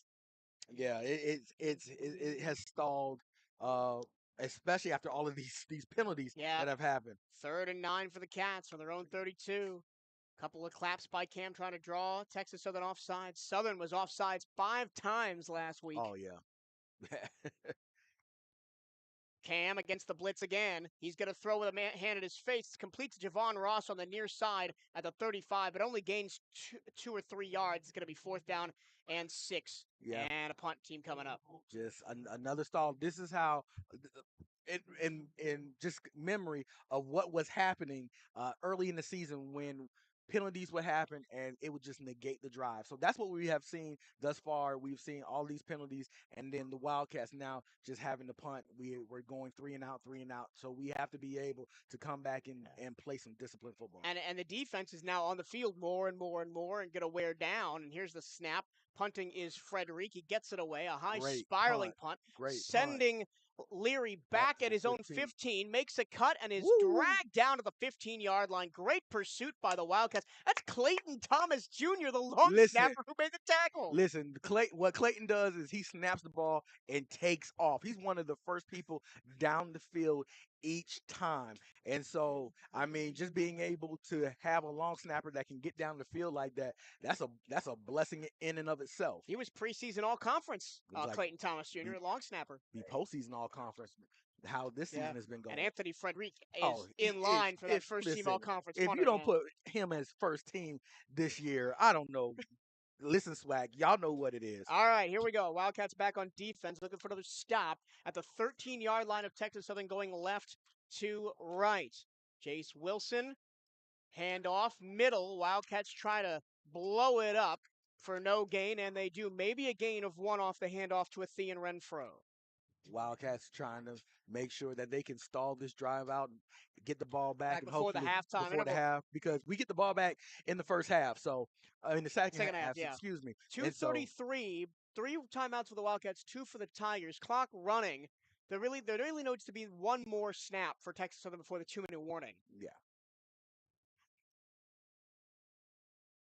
2nd and 7. They gave him 3 yards on that last play, did Renfro.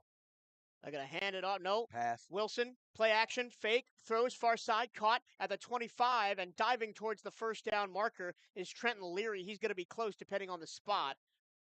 I think. And he got it. First down. Gain of 8 and a first down for Texas Southern right at the 2-minute warning. We'll step aside. The Wildcats trying to get the ball back one more time before the half here on the CatEye Network Radio. They lead 7-0 over Texas Southern.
VCU Volleyball is back on campus for the last match of the regular season as they host Jackson State on Senior Day. Come catch the Cats live tomorrow, noon Eastern at Moore Gymnasium.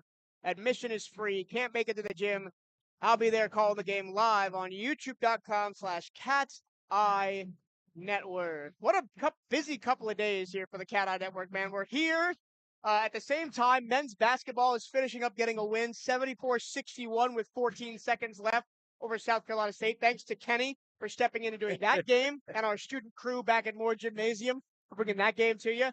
And then tomorrow we got to get up early, go back to the gym for volleyball. And then Tuesday afternoon, it's 11 a.m. women's basketball for student day. I forgot about that. Yeah. Oh, man. But real quick, let's just talk about Brittany Williams and this Bethune-Cookman University volleyball team and this historic run that they have been having. I think they have been surprising the SWAC this year out of any team. Just that 8-game win streak and them setting themselves up to be one of the top teams going into the SWAC tournament after this last game tomorrow versus Jackson State. Yep. I mean, I don't think you could ask anything more from those young ladies. And what a massive game it is, right? Against Jackson State, if they win, they get the number 2 seed. If they lose, they more than likely get the number 4 seed and are on the same side of the bracket as FAMU in the tournament. Wow.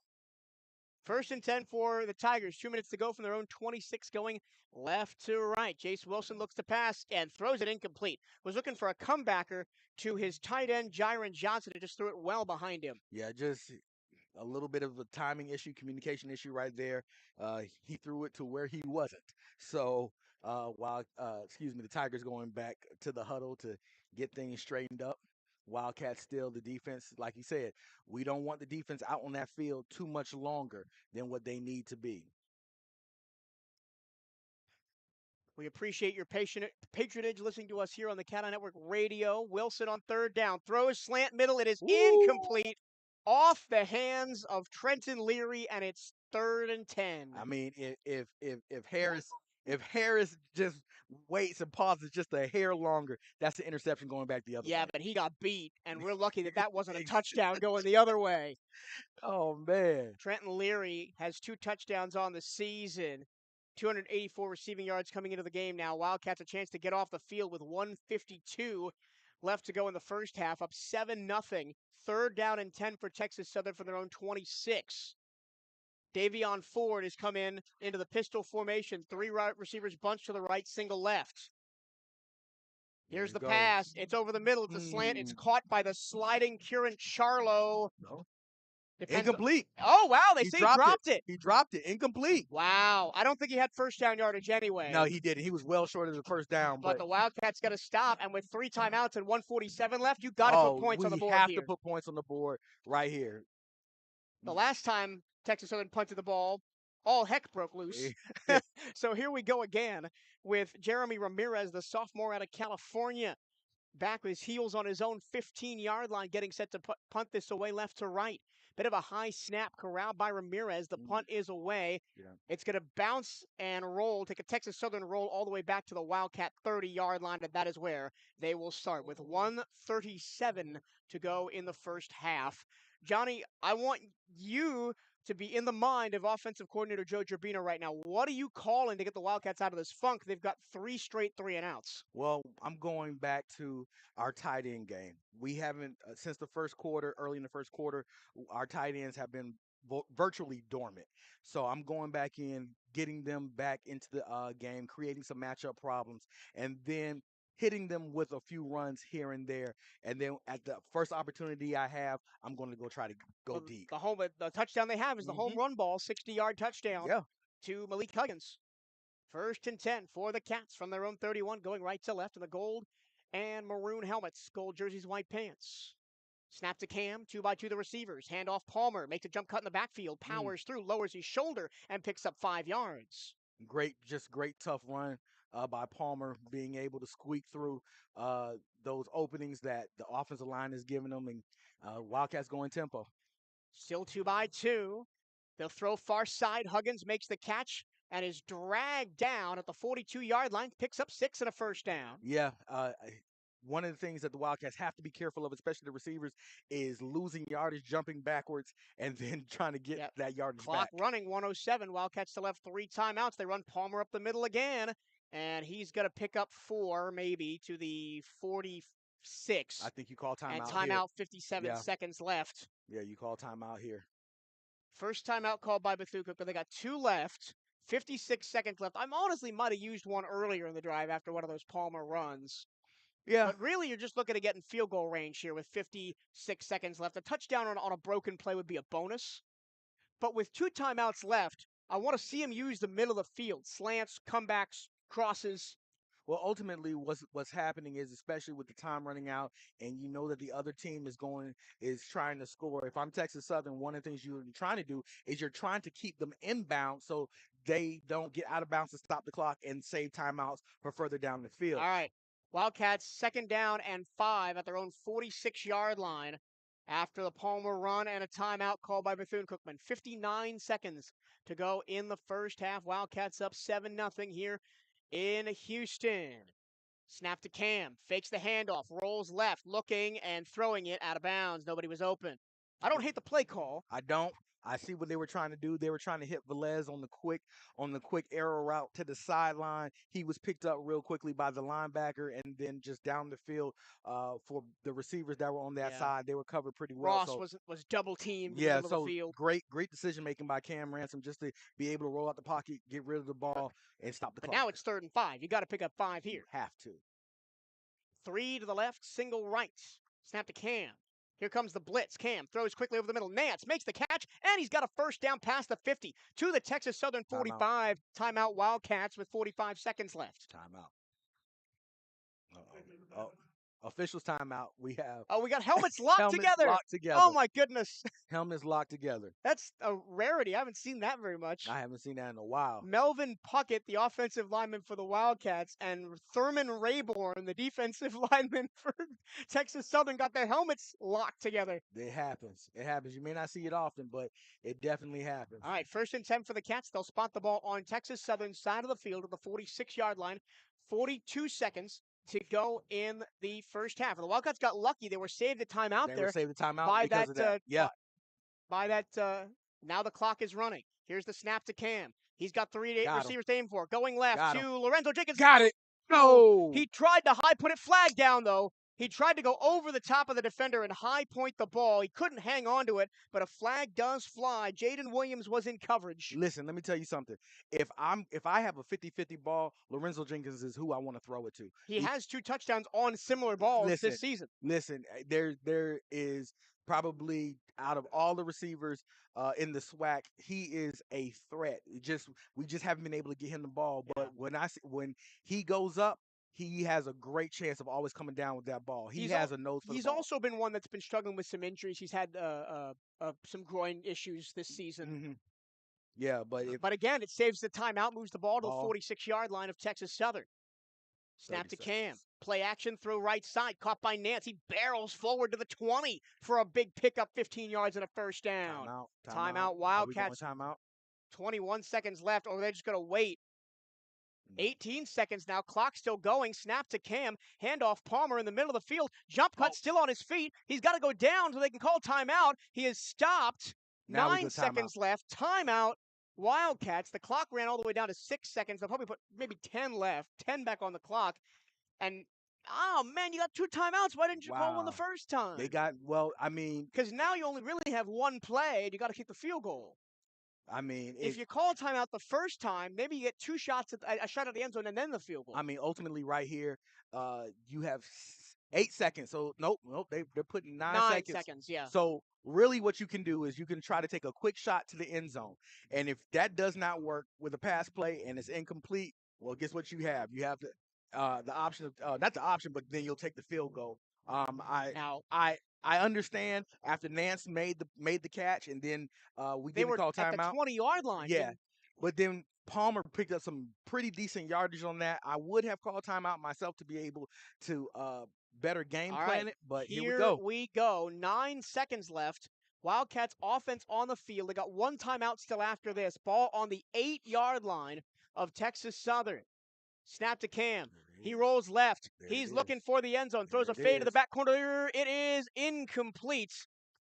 The receiver fell down. No flag. And now with just 2 seconds left, you got to kick it here. Yeah, you have to kick it here. But just a great job by the Wildcats driving from their 30-yard line all the way down to even be able to pick up and have this field goal attempt. Yeah, with 59 seconds on the clock. With only 59 seconds left on the clock. So Wildcats looking to extend to a 2-score lead with 2 seconds to go before the break. Pate Hector setting up for a 26-yard field goal here. He missed one last week, and he's had a couple blocks this season. It looks like 35 yards, 25 yards, 25 yards. Here's the kick. Snap, hold, kick is no good. He missed it right. Oh, my goodness. Unbelievable. Wow. And the Wildcats only take a 7-point lead into the break. Wow. Now, I will say this. One of the things that we can't necessarily feel up this way, but it's a little windy on the field. If you feel this breeze, and so I don't think that it had anything necessarily to do with Cade missing the field goal. I think it was an issue of wind. But it's the same thing that happened last week. He didn't account for the wind. And he didn't account for the wind, and it happens. And sometimes the wind can pick up at any point in time. And I saw Cam Ransom just run over to the officials saying and talking about how the band is playing in the middle of them being on the line of scrimmage trying to make calls, which the band, when the ball is in play, is not supposed to be playing. And also, I think there may have been a pass interference in the end zone on Javon Ross when he tried to make that catch on the play where they went for it with 9 seconds left. But bygones, you can't bring it back now. And the Wildcats only have a 7-0 lead. And I think the referees are going over to the band for Texas Southern on the right-hand side and are going to give them a warning. We'll see. I think they're standing, letting the Wildcats go through the tunnel first. No, but the referees are all over there by the band, which that's not. Yeah, they are. The referee. Oh, the head official. The head official. The head official is yes, I see him beckoning to the band director. So the Wildcats aren't going to get another chance at a field goal, but maybe it's a warning to the Ocean of Soul. While the ball is in play. Now you can play in between. Now he's got his hands up. He's going innocent. Nah, he's not innocent. He knows what he's doing. I remember one time when I was a student at James Madison, it was a playoff game against New Hampshire my junior year, and they did give a warning to the JMU Marching Royal Dukes. And it was funny because it was a bit of a sleepy game. JMU was losing, and then the refs yelled at the band, and the fans did not let up for the rest of the game. Well, I mean, too, but this is the thing. When you're doing it, you have to either bring it down a whole lot, or you can just have percussion playing at a certain level, but you cannot be playing loud while that ball is in play. And so Cam Ransom, I guess his concern was heard, and the officials have addressed it. We're going to take about a 12-minute break for halftime. When we come back, we'll get you your out-of-town scoreboard, your first half stats, and the start of the second half. The Wildcats do get the ball Yes. to start the second half, which is our one saving grace. But again, missed opportunities, Johnny. Penalties negating touchdowns, missed field goals. It's looked good except for that last little piece that the Wildcats haven't been able to put together. Yeah. Hopefully the Wildcats are going to be able to do something and come back and really be able to put some points on the board in the second half. We'll take a break. Your score at the half: Bethune-Cookman 7, Texas Southern nothing. For the second straight week, the Wildcats have a one-score lead going into the break. Can they hold it? We'll see you back here after the break. This is the CatEye Radio Network.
Welcome back to Shell Energy Stadium here in downtown Houston, Texas. It's the Bethune-Cookman Wildcats 7, the Texas Southern Tigers 0. For the second straight week, Johnny, it's 1-0 at halftime. We're in a soccer stadium. Allow me some soccer parlance. But the Wildcats led by 3-0 last week. They lead 7-0 this week. The defense is playing out of their minds. We have to score, though. That's the big thing. We have to put points on the board, especially when you get into the red zone area in plus territory. If you do not, yes, you're putting the game on your defense's shoulders. However, you want to give your defense a little bit of cushion to work with to be able to make sure that they're able to play their best, and that one play may or may not make or break them. All right, let's get you your out-of-town scoreboard. And oh boy, it's a big one. We're just going to rip the Band-Aid off. Mississippi Valley State 24, Florida A&M 21, final. Zip, zero, zilch on the clock. Wow. The first loss at Bragg in like 3 or 4 years comes from a winless Valley team. Absolutely. What? Now, listen. You have to understand something, ladies and gentlemen. Just because a team might be winless does not mean that team is, by any shape or form of the imagination, like necessarily a bad squad or a team that is weak. And so, ultimately for Mississippi Valley, congratulations to them, especially coming off the heels of one of those young men passing away about 2 or 3 weeks ago. And so, they've been playing with a heavy heart, ready to prove something. And hopefully this is something that turns the tide for Valley. Rest of the out-of-town scoreboard in the SWAC. Jackson State 7, Alabama State 3. That's at halftime. Although even if Alabama State wins, they would need Jackson State to drop the last game of their schedule next week before the championship to have a shot. I don't think that's happening. Prairie View A&M is losing to Alcorn State 19-7. That game is almost at halftime. And then Southern in the West is up 14-6 over Pine Bluff at home. That game is at halftime. So all the games close in the SWAC today. Yeah. And this is usually what happens. One of the things back when we were in the MEAC, we could almost count, especially during the time when I played, you can almost always count that there were going to be some upsets that would come on some of the top teams toward the end of the season. Those last 2 or 3 weeks of the season would be gotcha games where somebody would be in contention for the MEAC championship, and then a team from the bottom will come up and snip somebody's heel. Gotcha. All right, let's go through your first half stats. It's Bethune-Cookman 7, Texas Southern 0. Bethune-Cookman 11 first downs to Texas Southern's 9. Bethune-Cookman 79 rushing yards on 15 carries. Texas Southern 29 yards on 18 carries. The run defense is playing its best game of the season so far.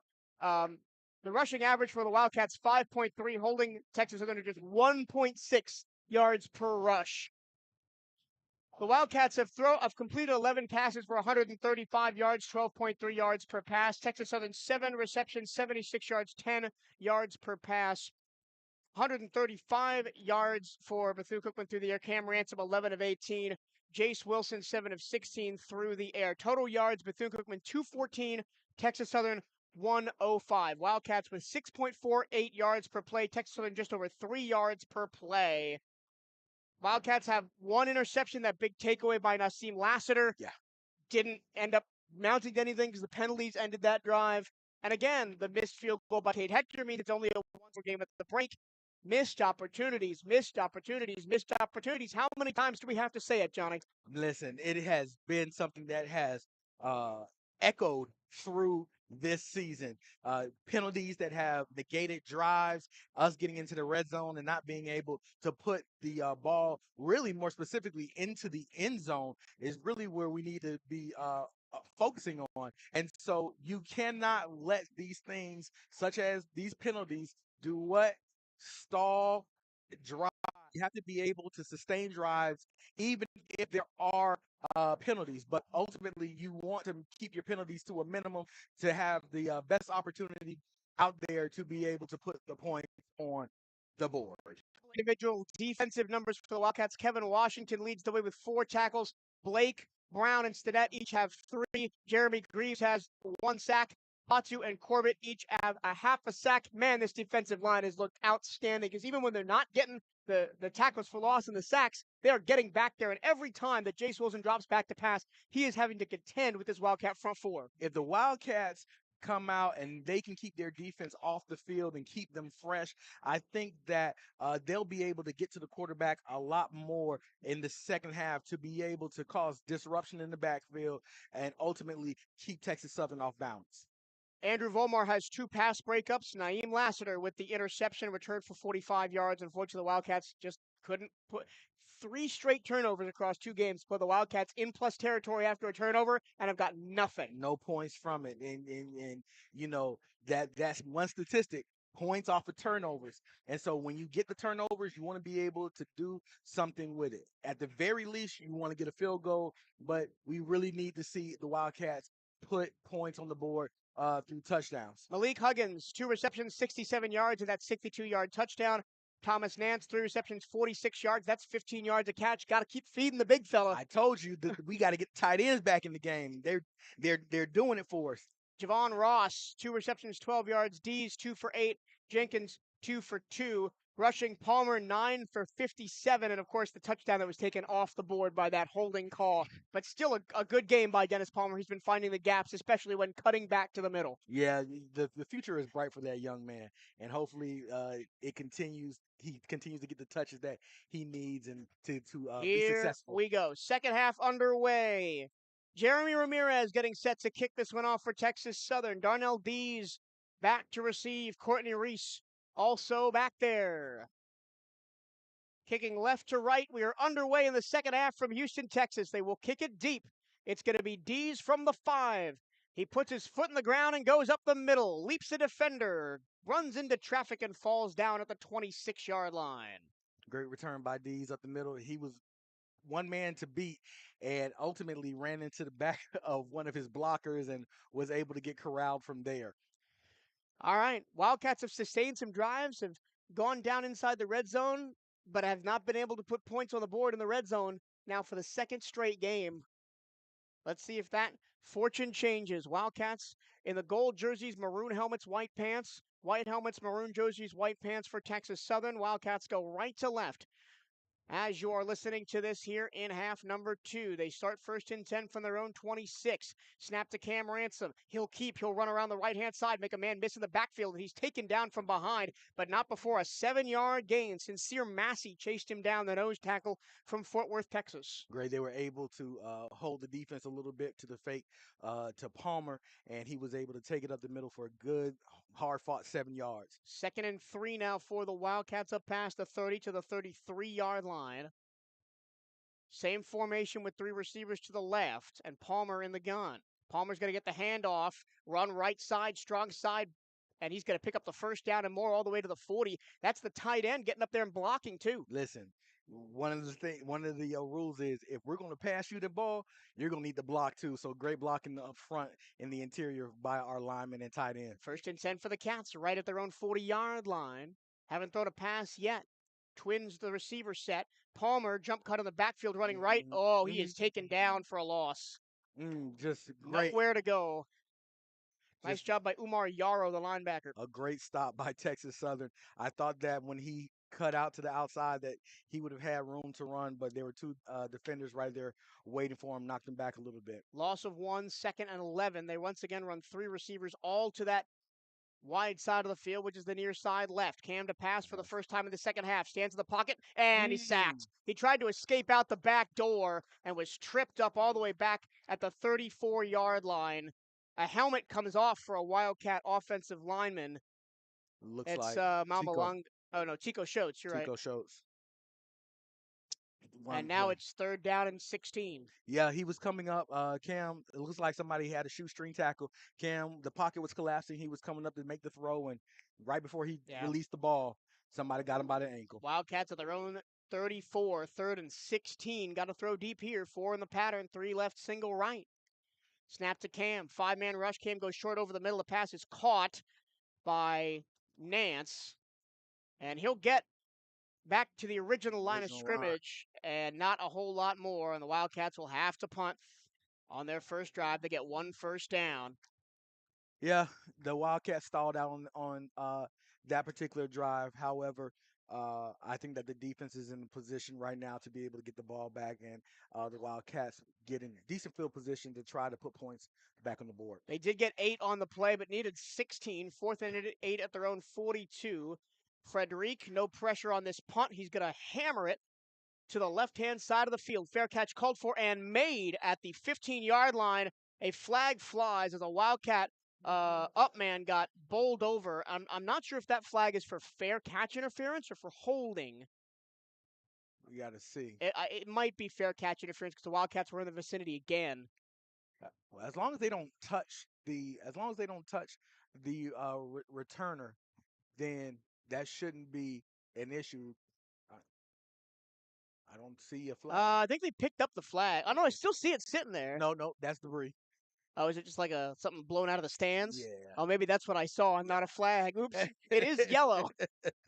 Whatever is yellow. it is. It is yellow. All right, 1st and 10 for Texas out of their own 16-yard line, going left to right. Handoff on first down, running near side. Gets the pass. The first line of defense does a Thean Renfro and picks up about 5. It looks like a nice little counter play with the tackle and tight end pulling around the corner, leading the way. But the Wildcats are able to snuff that out before too much of a big gain. 2nd down and 4, 6-yard carry, 7-0 Bethune-Cookman.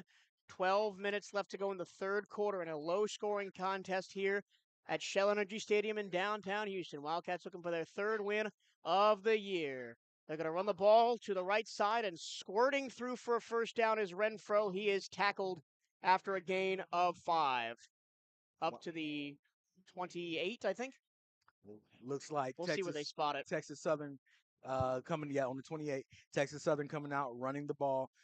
And so the Wildcats are going to have to show that they've improved from the beginning of the season, being able to contain the run and so that there's not too much damage done. And again, they've done it so far, just 1.8 yards per carry for Texas Southern in the first half, but the Wildcats have been gashed in the second half by a lot of teams in the run game. This time Wilson to throw, screen pass near side, caught by Leary, getting out of bounds up near the first down territory. Near the 38. I'll give him 7. Real simple little pass and catch. Caught the DBs dropping back into their zone. The receiver just settled about 5 yards off the ball, and then he was just able to throw it to him and gets out of bounds. So that Texas Southern continues to move the ball. 8-yard pickup, 2nd down and 2 from the 36-yard line. They go power set in the backfield with the tight end, Cordell Rogers, in there to block. They hand the ball up the middle. Renfro breaks a tackle, gets a first down past the 40 to the 42. Yeah, they attacked the right side of the Wildcats defense. It looks like Ray Woody was coming up to try to make a play. He kind of overran himself out the play, ran under it, and they were able to pick up positive yards. They just used that tight end kind of as a fullback. Just barreled him through the line. Yeah, just to be able to help set that edge and so they can get outside of that 5 technique. First down, Texas Southern at their own 42. This drive started at their own 16 after a Wildcat punt. They run the ball up the middle again. This time not much as Malik Stinnett, makes the tackle. Steven Sparrow thrown down after the play. No flag. No flag. And it'll be 2nd and 9 after a 1-yard gain. But Sparrow did a great job not retaliating. Just a good heads-up play, making sure he doesn't get baited in to doing anything that might hurt the team. Sparrow comes out. Caleb Blake comes in to replace him for the nickelback position on that left-hand side of the defense. He'll be one-on-one against Jiron Johnson, the tight end who's in the slot on the right-hand side. Now they put 3 receivers to that near side right. They're going to throw. Wilson looking. Going to go deep. Down the numbers. Just out of reach of the tight end, Jiron Johnson, off his right fingertips. And incomplete. Ray Woody was in coverage along with Caleb Blake. Great play by Blake. Great play by him, making sure that he doesn't make contact with the receiver. The ball was overthrown. And so just a great eye for the ball to make sure that this play stands. And 3rd down for the Tigers. 3rd and 9 for the Tigers from their own 43. 3rd down percentage for Texas Southern. They are 3 of 7 in the game. Wildcats have been decent at stopping him on third down. This is 3rd and 9. Snap to Wilson. He's going to throw across the middle, caught by the tight end, Cordell Rogers. First down pass midfield to the Wildcat 46. Got Rogers coming across the field. Was being covered by Sparrow. Great job by Harris being able to make an open field tackle because he had to come all the way across the field for that particular first down. So Wildcats don't get the third down stop. However, they're still in good position for a takeaway. This is a soul-sucking drive for Texas Southern. Into the 4th minute of it, and they've gone from their own 16 to the Wildcat 46. 1st and 10. Twins in the backfield. It's going to be a pass play for Wilson. Looking, throwing deep. Got a man down the numbers. It is incomplete, but a flag. Yeah, that's a flag. Definitely a flag. Antoine Watts just put his shoulder in the chest of Trenton Leary without even turning around and looking for the ball. Yeah. That play happened. If you all want to know where we are, if you're watching or seeing SWAC Digital, that play happened right in front of us. And so we were clearly able to see that he was just trying to make a play. He didn't want in his mind when a DB does that, they rather give up 15 versus giving up A 6. touchdown, yeah. You know what I'm saying? So that was his mindset. And even though the ball looked to be overthrown, just a tad bit, but you know, you have to be able to make that legal. You got to be able to turn your head and track the ball. That'll move the ball all the way to the Bethune-Cookman 31, 1st and 10 for the Tigers. Handoff, Renfro cuts it left in the backfield, gets to the edge, and is dragged down from behind by Watts, and a flag flies. That would be a face mask. Oh, man. Here we go. It was a gain of 6 on the play up to the 24. And I think Watts dragged him down by his face mask, and that's going to be 2 straight penalties on Antoine Watts. It was a face mask. It was unintentional. He didn't drag him down, but his hand did get caught on the face mask, and sometimes that can be just a real easy thing to see, depending upon how an offensive player's head goes. Yep. So you don't like to see it. 2 straight penalties now. Texas Southern is inside the Wildcat 15-yard line. At the 12. And while this Texas Southern offense hasn't been great this season, they have been good in the red zone. 20 out of 24 with 17 touchdowns in the red zone for Texas Southern this year. They'll run the ball up the middle, get to the 10 and the 9, gain of 3. Great stop by Cornelius Bass. The Wildcats getting up in there, just trying to cause havoc inside on that front 5 of that Texas Southern offensive line. You can't get 2 run stop happy here. The play action could kill you. Exactly. That's very true. There's some of the stuff that happened last week. We got good stopping the run, and then here they come with the pass. It's pistol formation. It's going to be a handoff up the middle, and stumbling as the running back stays down to the 5. It's Quintel Quinn. He's touching his arm. He completely lost his foot in the backfield and somehow stayed up. And it's going to be 3rd and from the 5-yard line. Looks like it would be a stinger. Yeah, he went down on his arm, and he's going to be coming out of the field. He's their best running back, Quintel Quinn, but he may have been favoring that arm coming into the game because he hasn't been seen much. That's only his 2nd carry. Yeah, so they're checking on him over here on the sideline. He's pointing to his left shoulder right now. Could possibly be a stinger. I don't know if. All right, here we go. Wildcats trying to get a stop in the red zone. Right at the 5-yard line, 3rd down and 3. Texas Southern can get a first down inside the 2. Athean Renfro is the running back, shotgun right. He's going to get the handoff up the middle, touchdown. Nobody got him. Nobody touched him, and Texas Southern is an extra point away from tying the game. Yeah. Just a soul-sucking drive for Texas Southern. They go 84 yards in over 5 minutes. Yeah, just they went back to the run, and they know that sometimes Bethune-Cookman has trouble with the run, and they just stayed to their game plan, just drove it down the field, and here they are about to tie the game. Extra point is good by Gustavo Romero. And it's 7-7 with 6:42 to go in the third quarter. We'll take a quick break and we come back. Wildcats back on the ball now in a tie game. This is the CatEye Network Radio.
Texas Southern takes the longest drive of the game.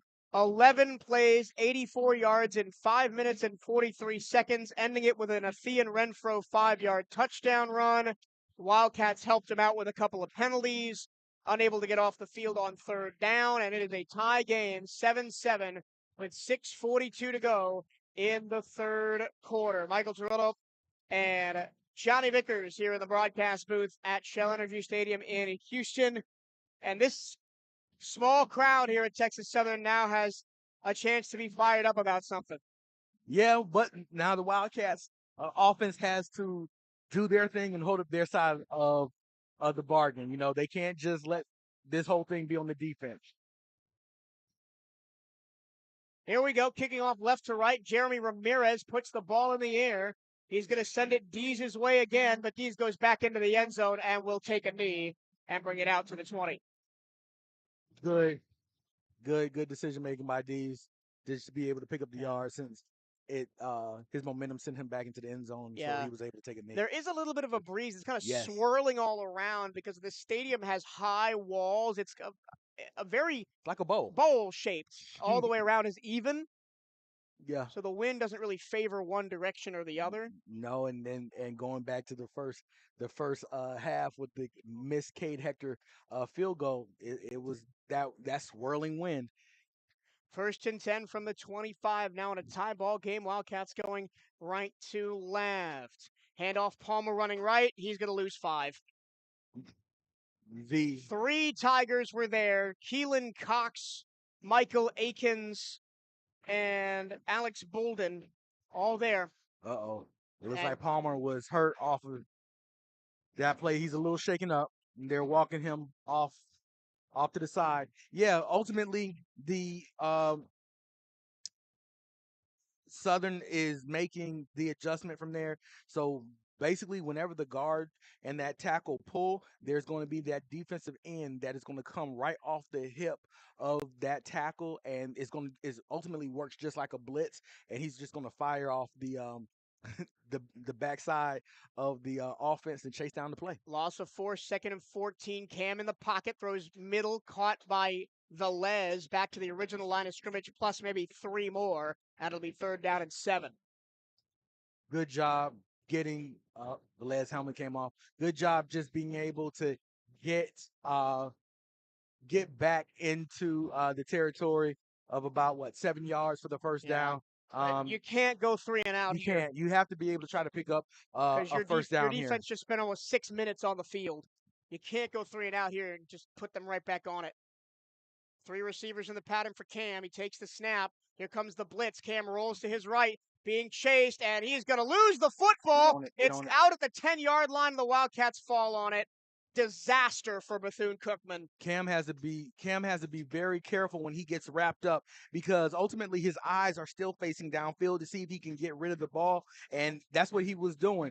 And the ball just popped out once he was going down to the ground. So he has to be able to secure that ball to make sure that he protects it, and that we don't now, have not turnovers. only do the Wildcats go 3 and out, but Anthony Frederick is punting from halfway back in his own end zone. Oh man, this drive has just been a complete loss of yardage.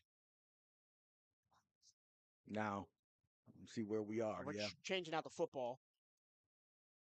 Back, standing right at midfield, is Trenton Leary. This needs to be a big kick by Frederick here. Get it past the 50. Max protect. He does get it off. Good punt. Leary at the 45. Tries to extend the play to the right-hand side. He does. Cuts it back to the middle of the field. And at the Wildcat 46-yard line is where the Texas Southern Tigers, right off of that big 6-minute, 86-yard drive, will be right back on the field to look to take the lead. And we got a Wildcat going off injured. Shelton Quarles Jr. is hobbling off the field. Yeah, it looks like something little tweaked his ankle a little bit. So it looks like the trainers will look at him and see what they can do for him on the sideline. We got the red hat. BCU Hoops is back. Come catch the Cats live on Tuesday, November 19th at 11 a.m. at Moore Gymnasium. Admission is free. Can't make it to the gym? I'll be there calling all the action live on youtube.com/CatEye Network.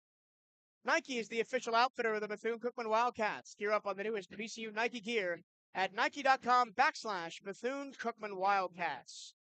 Make sure you are representing Bethune-Cookman University Athletics to the fullest. Buy the latest BCU gear online at the Bethune-Cookman online store. Go to bcuathletics.com and click on shop to find the newest BCU clothing and apparel.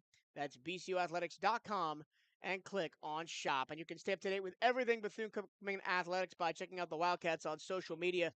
Give BCU Athletics a like on Facebook and follow the Wildcats on X and Instagram at BCU_athletics.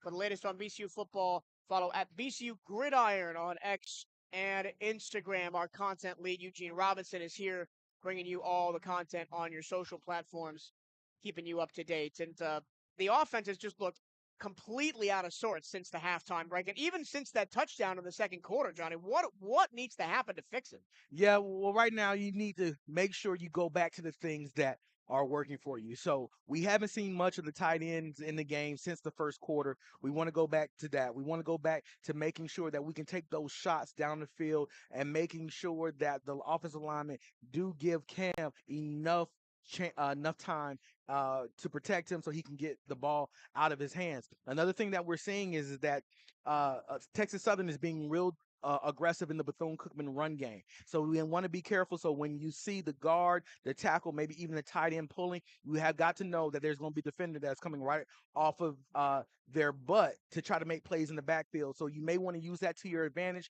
keeping them off balance and being able to roll out in the opposite direction and create space and get the ball down the field. 1st and 10 for Texas Southern at the Wildcat 47 after the 3 and out by the BCU offense. Thean Renfro is the running back in the pistol. He'll get the carry on 1st down, bounce it outside, and get a big touch, helping his space. Makes a cut at the 30, down the right side, inside the 20, and out of bounds at the 10. A 37-yard run for Thean Renfro, and the Wildcats are right back to where they were before at the 10-yard line. This feels like the first 5 games of the year, Johnny, where the Wildcats were backed up in deep in their own end for the whole game. It is, and right now one of the biggest things is because they're not hurting us inside the tackles, they're hurting us outside the tackles. Renfro carry again, and he gets hit and dropped for a loss by Joshua Thornhill. Actually, no gain on the play back at the 12. I think that the refs are going to have to watch it because I think that there's going to be a lot of holding when it comes down on that. And if you're end. Thornhill, he just hit him with his shoulder and kind of got lucky that Renfro fell down. You got to wrap up. You have to. Those big, powerful backs. 2nd and 10 at the 12. They bring in Rogers to block on the right-hand side as a fullback. They do hand the ball off. Renfro to the 10, gain of 2, 3rd down. So the Wildcats are doing a great job of keeping the ball between the tackles, which is where they have been the strongest. Where the Wildcats have been hurt the most is when Texas Southern is able to bounce the ball to the outside because they're able to do what they call set the edge, and that is basically turn your defensive end in, and so the running back can come off the tackle or tight ends, but for that particular yardage. So the Wildcats are having success there, but they need to stop that bounce to the outside. Renfro goes out. They're going to play a triple tight end set here with Ford to shotgun right. Third down and 8 from the 10-yard line. It's going to be a pass. One-on-one far corner of the end zone, incomplete, overthrown for Savion Sims and incomplete. Good job. Fourth down. Are they going to keep the offense on the field? No, they're just going to take the lead with an attempted field goal by Jeremy Ramirez. But just like you said earlier, Mike, you get so in tuned to stopping the run that when the pass comes, you get completely burned on the pass. So great job by Volmar to be able to defend that pass play to the end zone. This will be a relative chip shot from 23 yards away. It is up. It is good. Ramirez didn't get much of that. It barely creeped over the bar, but it still got there, and Texas Southern has roared out of the gates in the third quarter to take a 13-7 lead, a 10-7 lead over the Wildcats of Bethune-Cookman, who have run 7 offensive plays in the majority here in this third quarter. What does that sound like to you?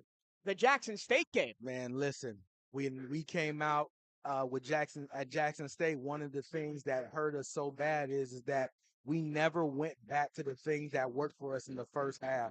And so we have to make sure that if they make adjustments, we need to make adjustments, but we need to make sure that we make adjustments in the standpoint of let's run the stuff to see if they've even adjusted to it, to see if they even have answers for it. And if they don't, then you keep doing it. Just like right now, we do not have answers for getting and stopping that outside run. Yep. Come be a part of BCU Athletics and support the CatEye Network. If your business is interested in partnering with us here on the CatEye Network, you can reach out to the Wildcats Athletic Communications Department at bcusportsinfo@cookman.edu. That's bcusportsinfo@cookman.edu, and your business could be on air with the Wildcats. There is no BC without you. Show your support for Bethune-Cookman Athletics by joining the Wildcat Champions Club today. Help us build a championship culture here at Bethune-Cookman. You can donate and join at cookman.scalefunder.com. That's cookman.scalefunder.com. Bethune-Cookman University Athletics is proud to announce the Hail Maroon and Gold Collective, a groundbreaking partnership with Student Athlete NIL, a leading name, image, and likeness management platform.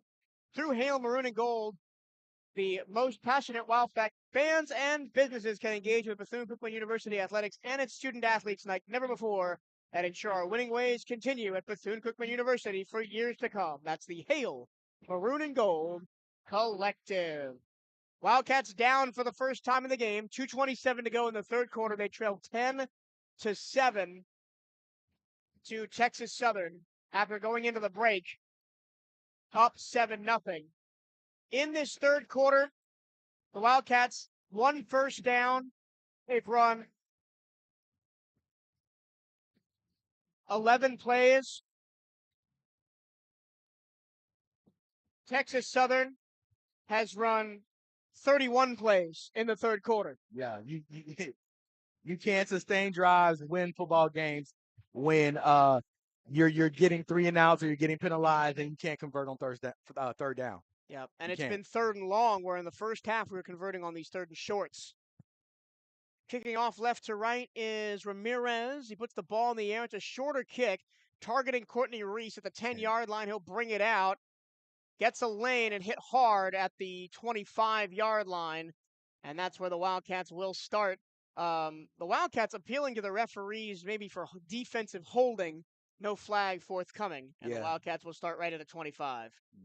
Sparrow is pleading with the ref that particular Texas Southern player is doing something that's not above board, and so hopefully that fire continues with him on defense to be able to make plays. The Wildcats need to find something, anything at running back. Dennis Palmer is back out there after an injury scare on the last drive. Darnell Dees is alongside Palmer and Ransom in the gun. Two receivers right, single left. Right, tight into the slot on the right-hand side.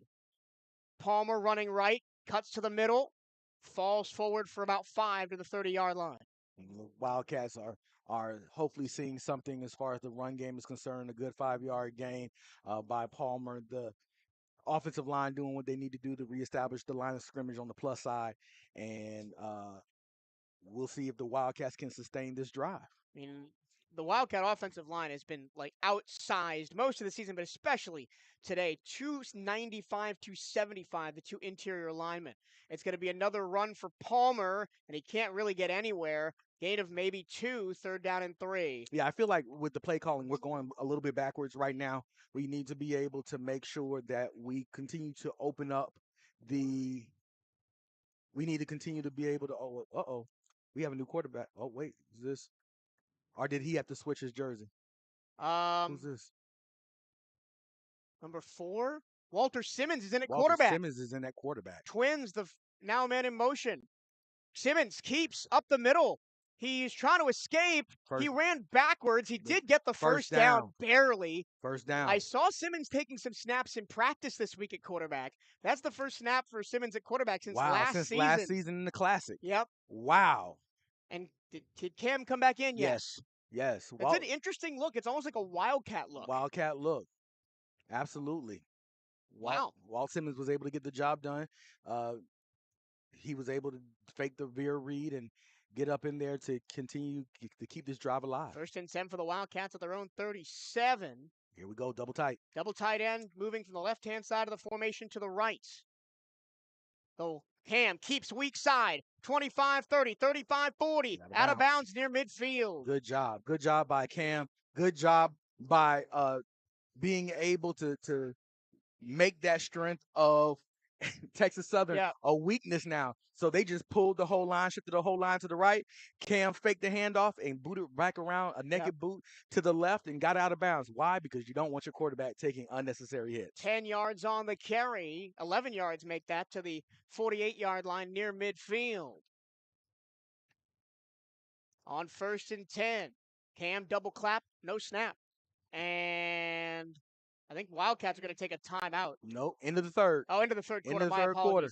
So we go to the 4th. Wildcats down by 3, 10-7 here on the CatEye Network, but driving to try and either tie or take the lead. We'll take a quick break and be right back. This is Bethune-Cookman University Football on CatEye Network Radio.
Getting ready to start the 4th quarter here at Shell Energy Stadium in Houston. It's the Bethune-Cookman Wildcats 7, the Texas Southern Tigers 10.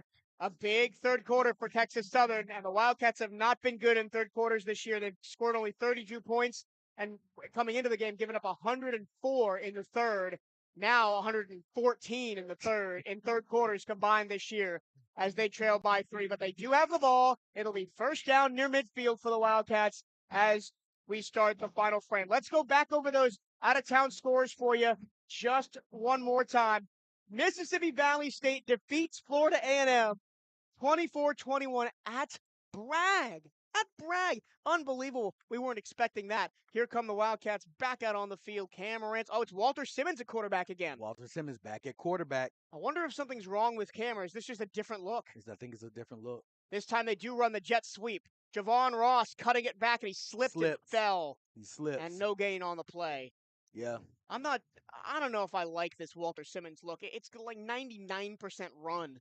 And it allows teams to stack the box. Well, I think that what you're trying to do is you're trying to get them into position for matchups for certain things, especially in your passing game. So right now it's second down. We didn't gain anything there, and so Cam Ransom comes back on to the field, and I wouldn't be surprised if we go pass here. Snap to Cam. Handoff Palmer running right, and he's going to get nothing as the defensive line couldn't hold. He got run out of bounds by 94.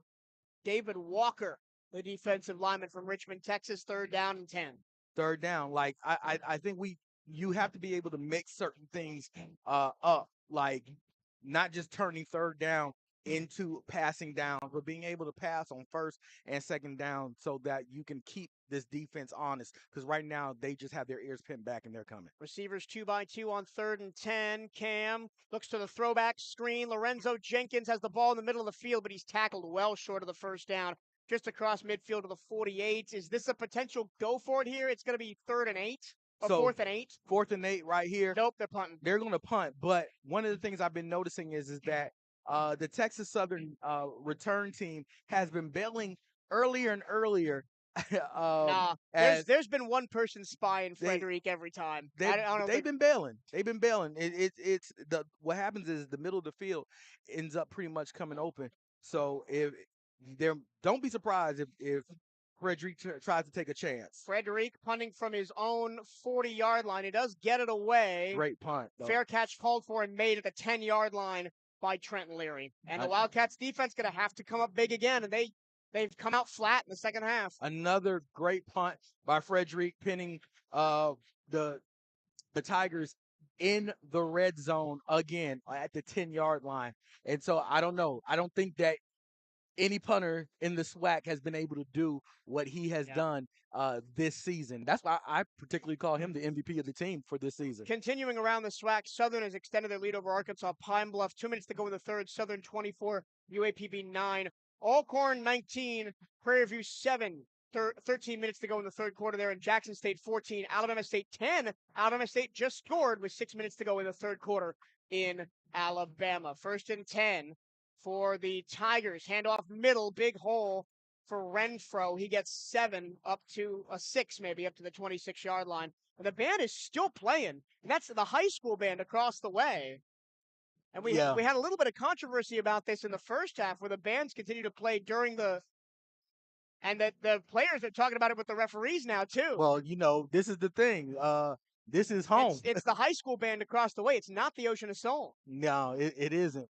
The Ocean of Soul is quiet for their team right now. 2nd and 4 after the 6-yard run. Renfro continues to be in the pistol. He'll get the carry, try to bounce it back, and he's wrapped up and dropped for a loss of 2. Good job.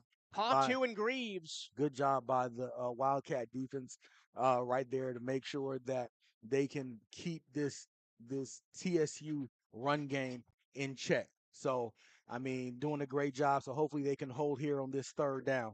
12 minutes to go in the ballgame. Wildcats down 10-7 have forced Texas Southern to 3rd and 5 at their own 15-yard line.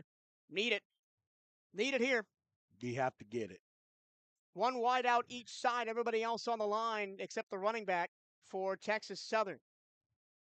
Chase Wilson, the shotgun snap. He's going to pass. He's going to step up and try and run. He's going to throw, and it is. He caught it by the tight end along the sideline. Tiptoes to the 40. Upended at the 45-yard line by the Wildcats. I thought he was just throwing that away. I didn't even see Jiron Johnson near the sideline. Oh, man, no. Thornhill made a play for the ball, and it was just outside of his fingertips. Great completion. Texas Southern keeps the drive alive. And they get a big one. 30-yard completion up to the 45. And now the Tigers are in business. They'll probably go back to the ground game. Davion Ford in at running back, and he's going to be wrapped up for no gain. Good job. Good job by the Wildcat defense. Gain of maybe 1. But again, all Texas Southern needs to do is just burn the clock. 11 minutes left. I think they'd be fine winning this one 10-7 and not letting us see the ball again. Yeah. This is probably what you want to do here. You want to control the clock, eat as much clock as you can, and for the Wildcats, you want to get the ball back as fast as you can.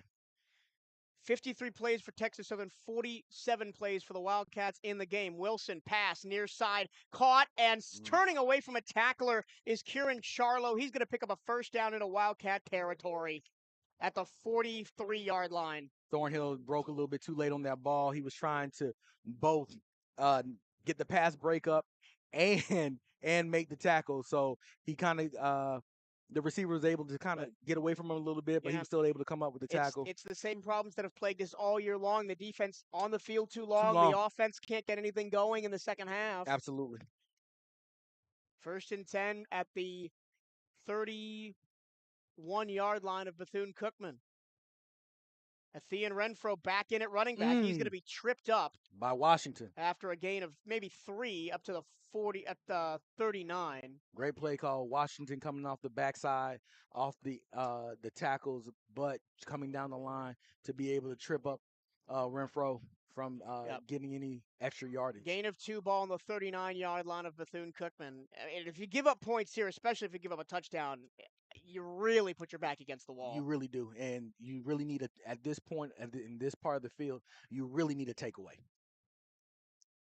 Renfro still in there to the right of Wilson. 2nd down and 8 after the 2-yard run on 1st down. Wilson keeps play action fake. He gets blown up. The ball goes straight up into the air and falls to the turf. Dallas Corbett, wow. Yeah, what a great play. Dallas Corbett being able to come free off that end and just blow up that whole play with the hurry. Almost a sack. Yeah. Almost a sack. I thought he was almost going to tip that ball up and try and catch it himself. I was hoping that one of the Wildcats would come up under it to get an interception and take it back. Not happening for the Wildcats that time. But again, 3rd down potential here. 3rd down. 3rd and 8 at the 39-yard line of Texas Southern. Like I said, that's of Bethune-Cookman. This is a great time to get a takeaway. 2 receivers each side. Now 1 man comes in motion left to right. Wilson looking middle. It is caught wide open. Rorion Richardson, 1st down. Spot the ball at the 28-yard line. Harris with the tackle. Harris is coming off the field with an apparent injury to, looks like, his hand. And the Tigers Texas are going Southern fast tempo. here. They're going tempo. 1st and 10 at the Wildcat 28 after the pickup of 11 on 3rd and 8. Wilson to pass again. Looking deep. Throwing underneath. The ball is incomplete. Incomplete. It was just a little bit in front of Charlo, and he couldn't hang on. Just right there again, the same pass play that they just ran for the 1st down. And I think every team has run that play shallow drag. Again and again and again. We haven't stopped it all year. Shallow drag across the middle, hitting them on the opposite side of the field. I don't even want to think about how many times teams have run that for 10, 15, 20 yards against us this season. It's got to be 20 plus. It's been a lot. We've had a little bit of trouble with that shallow drag across. 2nd and 10 at the 28. Wildcats trying to at least hold Texas Southern to a field goal here. They'll run it with Renfro around the outside, and he's gone. Bounced it out. 5-10 touchdown. Bounce it out. The defense did a great job of closing down the middle, but once again, our end is getting sucked in, is getting washed down into the line, and he was able to bounce it out to the outside for the easy walk in for the touchdown. It's another Wildcat done of a second half. I can't really say anything less than that. It's now 17 straight for Texas Southern since the break. They lead at 17-7. And the Wildcats now down 2 scores with 9 minutes to go. Extra point good. Just a very methodical drive by Texas Southern. Ran the ball for the majority of the drive, had a few shallow crossing patterns that helped keep the drive alive, and they just did what they had to do, played some exceptional football, kept the penalties to a minimum, if any, and they capped off that drive with a touchdown. So the Wildcats now have put themselves and their backs against the wall to be able to now have to get 2 scores within 9 minutes. 9 minutes left to go in And this ball game. now it's up to your offense to win the game like it was last week.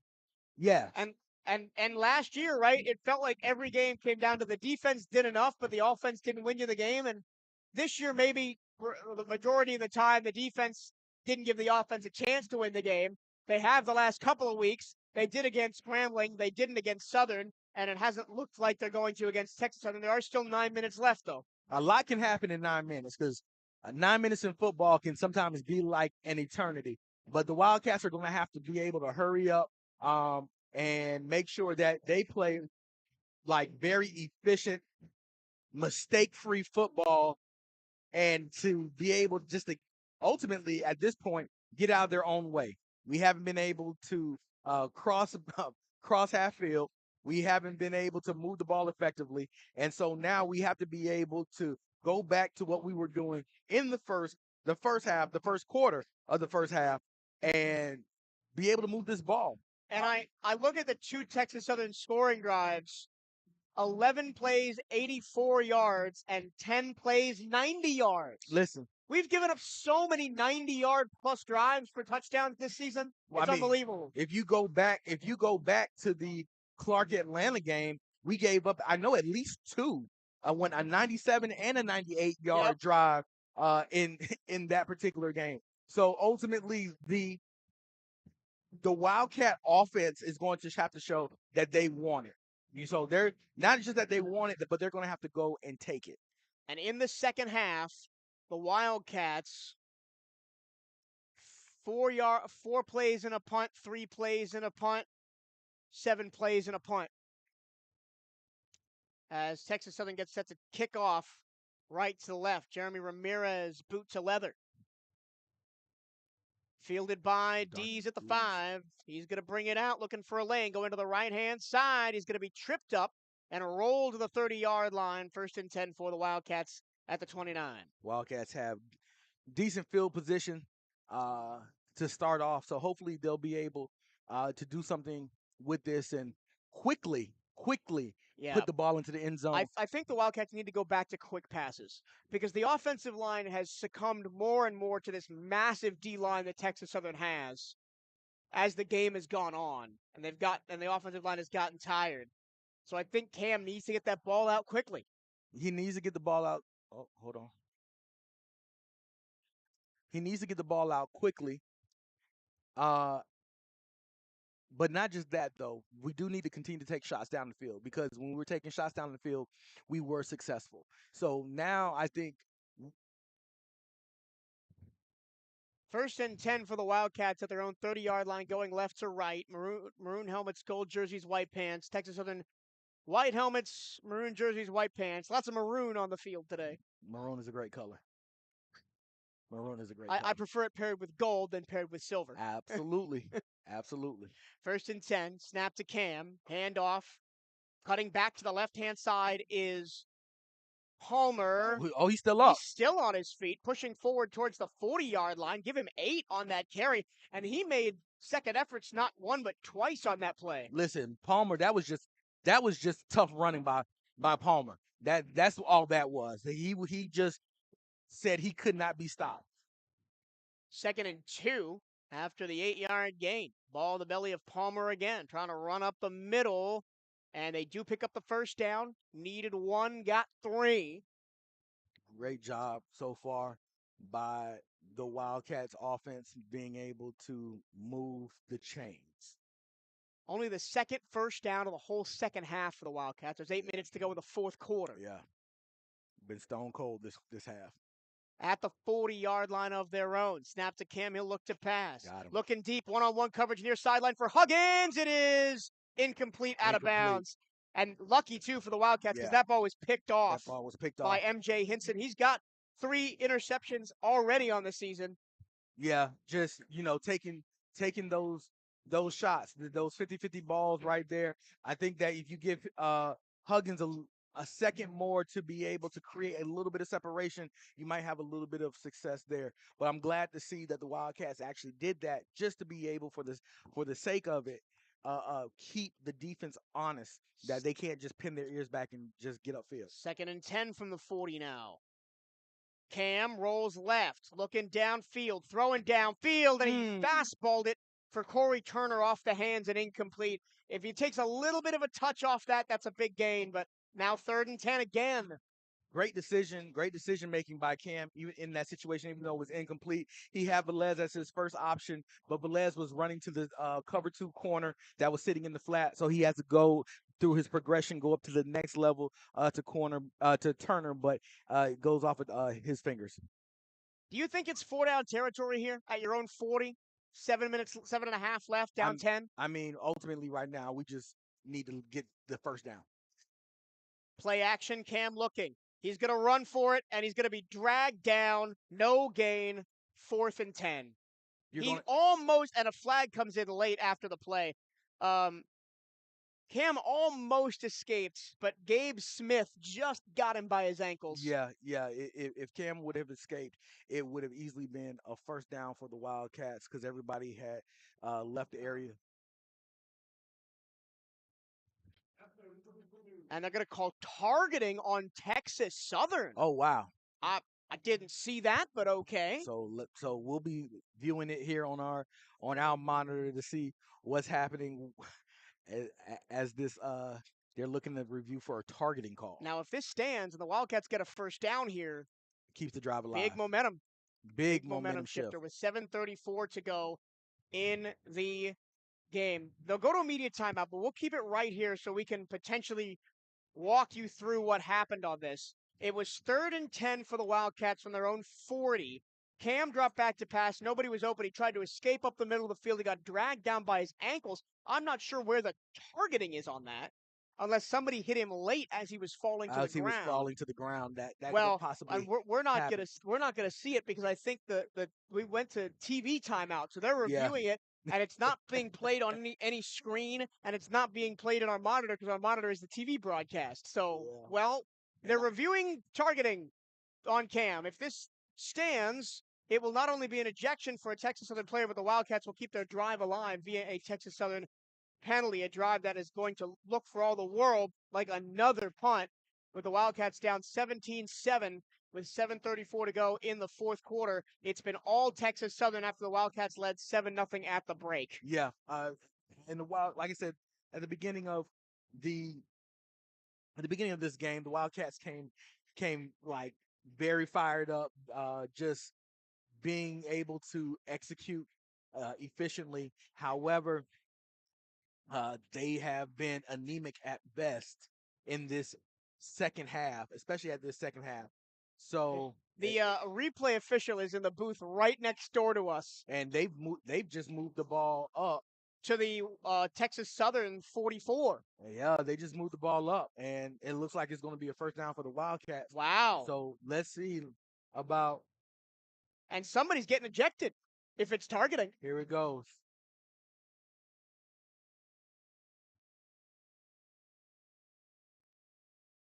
So we're looking to see.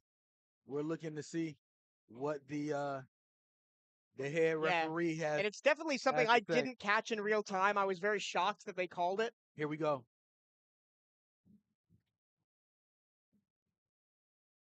Number 28 of the defense. It is a legit target. That's Gabe Smith, the defensive end, and he is first gone. Down, and he has been disqualified from the game for targeting. Now the Wildcats need to take advantage of this. They have down 10, 7.5 to go, not out of the realm of possibility here. At all. But remember, the Wildcats only average 19 points a game. They'd have to hit that at least to come back in this one. Exactly. You need 2 touchdowns. Need to in order to. So the Wildcats, for the first time in the second half, in plus territory at the Texas Southern 44-yard line. Ransom back to pass. 5-man rush. Screen to the near side. It is Darnell Dees near the 30-yard line before he is cut down on the near side. Nice little backdoor screen for Dees. Great little pass Pick up a first down. Got a little No, swing pass. pick up 7. My apologies. Out to the 45. Handoff middle. D's again. This time between the tackles picks up a first down, a 4-yard pickup. I mean, also big shout out on that play to Antoine Wells, the left guard, who blocked his defender about 10 yards down the field. That's what that's when you're going to do something like this, that's what you need. You have to be able to move the big boys up front. 1st and 10 for the Cats at the Texas Southern 33, attacking the end zone to listeners right. Cam back to pass, throws middle, caught by Huggins in one-on-one coverage, turns the corner at the 20, at the 15, near side, at the 10. He dives for the pylon, and he's going to be just short out at the 1-yard line. What a play by Malik Huggins! No, he stepped out. He stepped out at the 6. At the 6. Still what a play by Malik Huggins. Great play. Malik Huggins acts like he's going to run a drag across the middle, stops, gets the ball, turns back out to the sideline, creates space between him and the DB and the cornerback. 1st and goal for the Wildcats. They are 20 of 26 in the red zone this season. Play action. Cam going far side. It is caught. It is caught. Touchdown Bethune-Cookman. Touchdown Maroon on Gold. Can't guard Zoe. Oh my goodness. It's another 50-50 touchdown for Lorenzo Jenkins.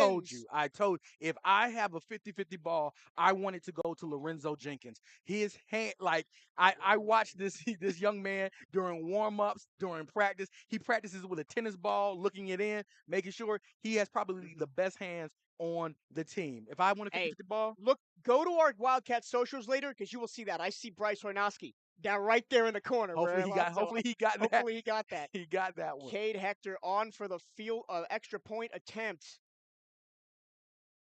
Snap, hold, kick. Good.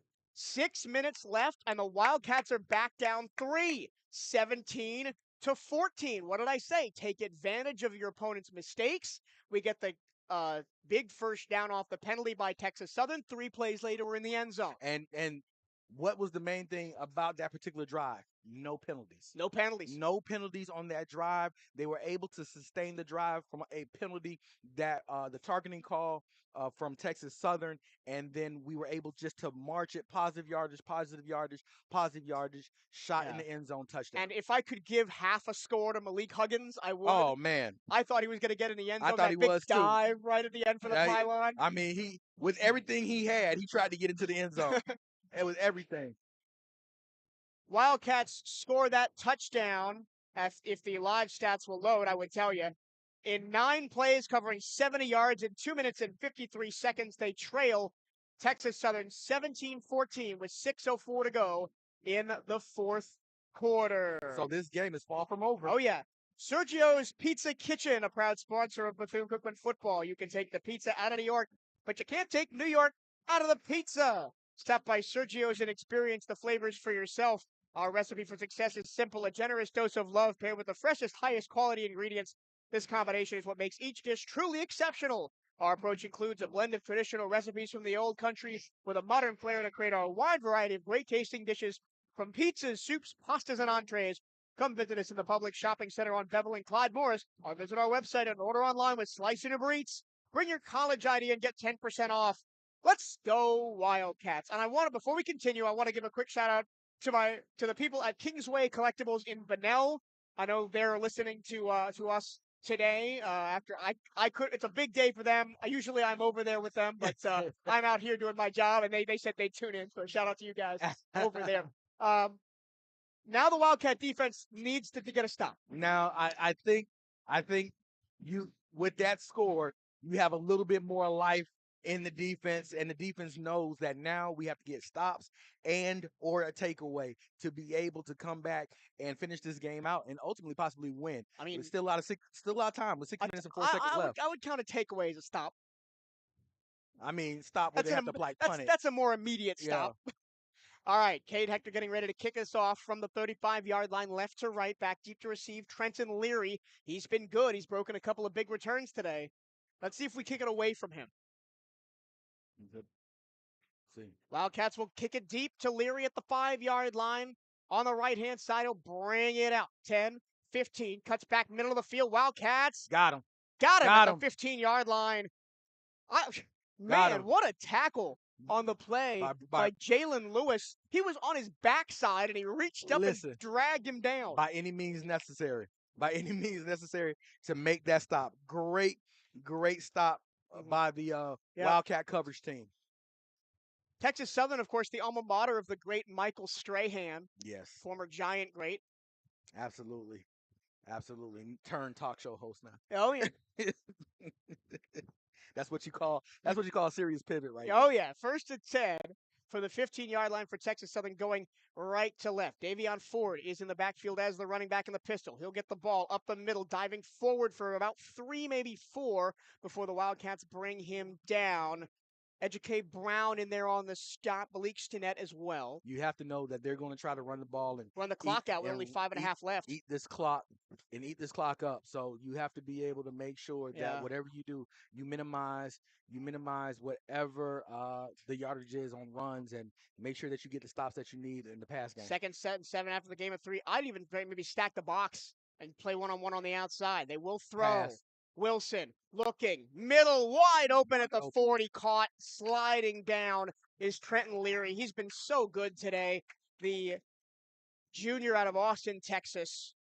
Yeah, he turned the post that he was running into the dig. Once he created the separation from the corner, he was able to then square it off, come across the middle, because he now had a cushion, and just right there. 5 catches, 55 yards for Leary on the game. 1st and 10 for Texas Southern at their own 40. They bring Renfro back in, that big, powerful back. They hand it off to him running right. He's got the edge. He's tripped up at the 45 by Washington, but it's still a big gain. Gain of 7. Yeah, and once again, what are they doing? They are attacking the outside. They are establishing, or what they call setting the edge. So they're able to either turn that 5 technique inside or wash him down to be able to bounce it out. They gave him 6 up to the 45-yard line of their own. Texas Southern attacking the end zone to listeners left. 4:13 to go. Wildcats and Tigers both still with 3 timeouts plus the 2-minute warning. Wildcats stack the box here. Hand off middle to Quinn out of the pistol. Got 1, brings up 3rd and 3. Good job by the Wildcats. I still don't see Texas Southern really going to abandon. No. I mean, I would run it outside again. I would try to bounce. If I'm Texas Southern and it's been working and the Wildcats haven't found an answer, I'm trying to bounce this back outside again. Quintel Quinn's been their main back, but he's been dealing with that arm-shoulder injury that he aggravated earlier in the game. Yeah. Davion Ford, the redshirt junior from right here in Houston, comes in to be the running back on 3rd and 3 from the 46-yard line in the pistol. 2 receivers each side of Wilson. Pass. Wilson fakes the pass, runs up the middle of the Wildcats.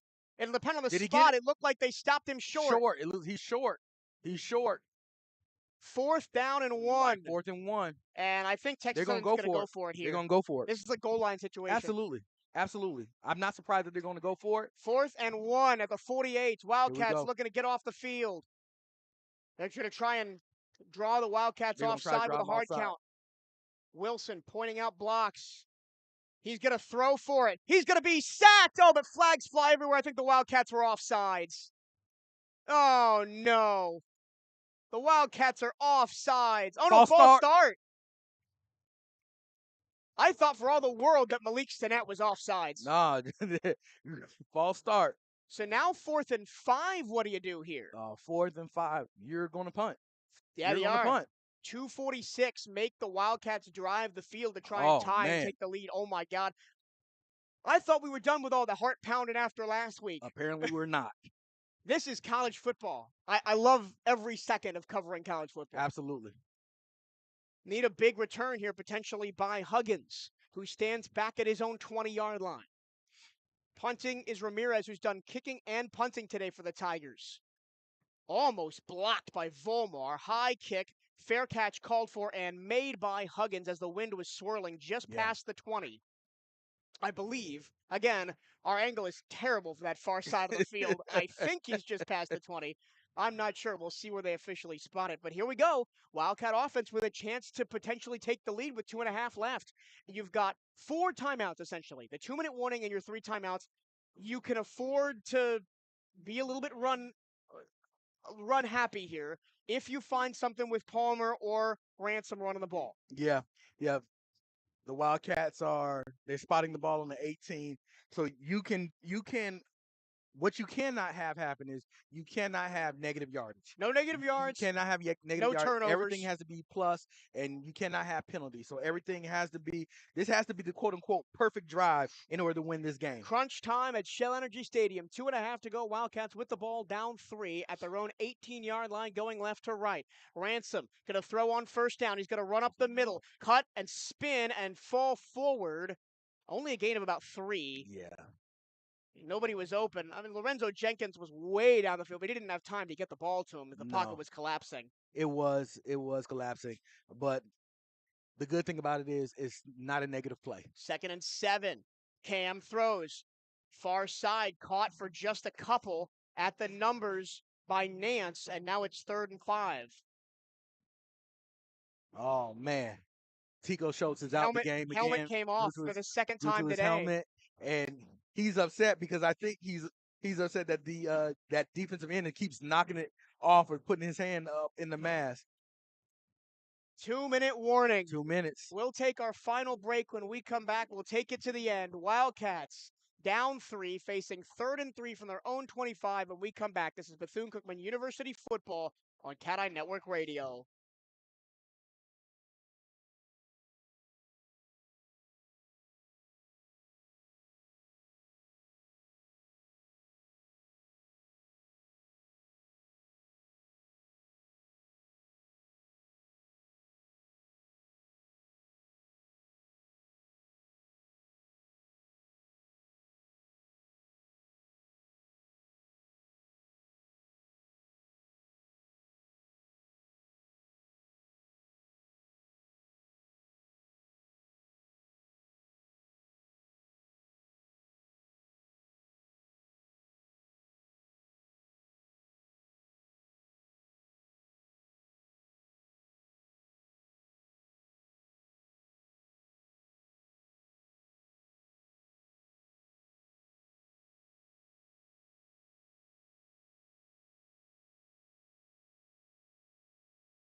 Live from Shell Energy Stadium in downtown Houston, Texas, the Wildcats are in a catfight with the Texas Southern Tigers. The Tigers lead at 17-14 with 2 minutes to go after the 2-minute warning.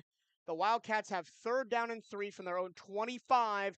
What are you doing here if you're OC, Johnny? Your safest play to get 3 yards. Well, it might not be popular, but at this point, because they have been keying so hard when that guard and that tackle pull across the line, I would do that play, that sweep, but then I would just give Cam a naked boot from it, fake it, because you know that end is going to crash down hard. He'll be out of position. Wildcats going left to right. Cam in the gun with Palmer, 3 receivers. Cam back to pass, throws. Oh, the wheel got batted around and incomplete. I don't hate the call. He was going for D's on the wheel out of the backfield. Yeah, on the swing route. But the defensive lineman, Keelan Cox blew it up. Yeah. Good. And now it's 4th down, and the Wildcats 4th and ball game essentially here. This is 4th and ball game ultimately right here. 4th down and ball game, 4th and 3 at their own 25, down by 3 with 1:56 left. Man. Here's the snap. Cam looking. Cam throwing. It is caught by Huggins. Is he short? Is he short? He's short. He only got 1 yard. It was a little comebacker. And Edric Whitley was right there to make the tackle. The Wildcats turn the ball over, and that's probably your ball game. Wait, I don't know. I don't know why. What's going on? Something's happening. I don't know what's happening. Wildcats are signaling first down, but he's 3 or 4 yards short. It That was just a side little judge. quick out. Yeah, but The I don't. Wildcats offense has not left the field yet. And I think they're going to be ushered off now by the referees. I'm trying to see. I can't see because they're on this near sideline next to Texas Southern, but we can't see what is happening. The They're measuring. measuring. I don't think he's even close, They're unfortunately. measuring. Well, according to this side judge, they're gonna have to give it. I think they're giving the Wildcats the benefit of the doubt here because this is probably the ball game.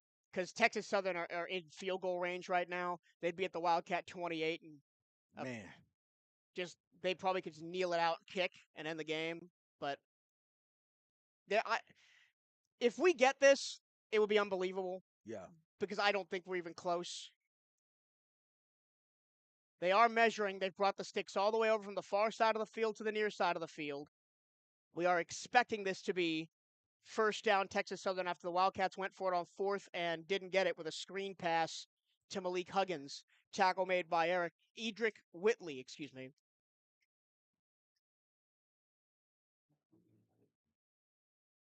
Right in front of the Texas Southern bench. First down! First down, Wildcats! Are you serious? He got it. Oh, God! Oh, what a spot. There are some boo birds from the sparse crowd here at Shell Energy. Wow. Oh, my goodness. Wow. I don't believe it. The Wildcats are still on offense with 1:47 to go, down 3. Oh, man. The Wildcats, ladies and gentlemen, are still alive with 1 minute and 47 seconds. Walking the tightrope, baby. And Walking that tightrope. I don't. And I'll tell you what, the head coach for Texas Southern, Chris Dishman, is irate over there on the sideline. Well, Doesn't matter. Doesn't Wildcats, matter. 1st and 10. Snap to Cam, look to pass. He'll throw. Far sideline. Caught Great on a leap catch. by Nance. He spins forward for about an 8-yard pickup, and he's finally wrestled down in the secondary by the linebacker Umar Yarrow. Here we go, getting the tight ends back in the game. I want to see the Wildcats go a little bit of tempo here. We have to, but here we go. The Wildcats run up to the line after an 8-yard gain, 2nd and 2. Cam looking to pass. Under pressure, throws across the middle. Nance again trying to turn the corner with a 40. He is smacked hard and goes down, but it's a first down for the Wildcats off the gain of 5. Here, tight end in the game. What did I tell you? The tight end. Nance is coming out, though. Nance is coming out. Massive hit from He Dalen did. Booker, the linebacker. He did. But using our tight ends to our advantage. 1:08 to go. Handoff Palmer trying to bully his way through the middle. He'll get 2. And timeout Bethune-Cookman. With 59 seconds to go, the Wildcats need to get in field goal range to potentially send this one to overtime. With 59 to go and 2 timeouts left, I think you go away from the run here. Unless Cam sees the Red Sea part in front of him and can get 15, 20 yards, I think you have to go with the pass, go to the outsides, try and stop the clock by getting out of bounds. I mean, this is ultimately, from this point, it's a 55-yard drive that you're trying to make in 59 seconds. Yeah, and you don't want to be in a situation where you got to try and Hail Mary this. So at minimum, you got to get the field goal range. You really don't. And ultimately too, what you want to think about is that you need to use your sidelines as your timeout. So you want to be able to hit your receivers, get them out of bounds, then get back on the line so you can have a little bit of time to be able to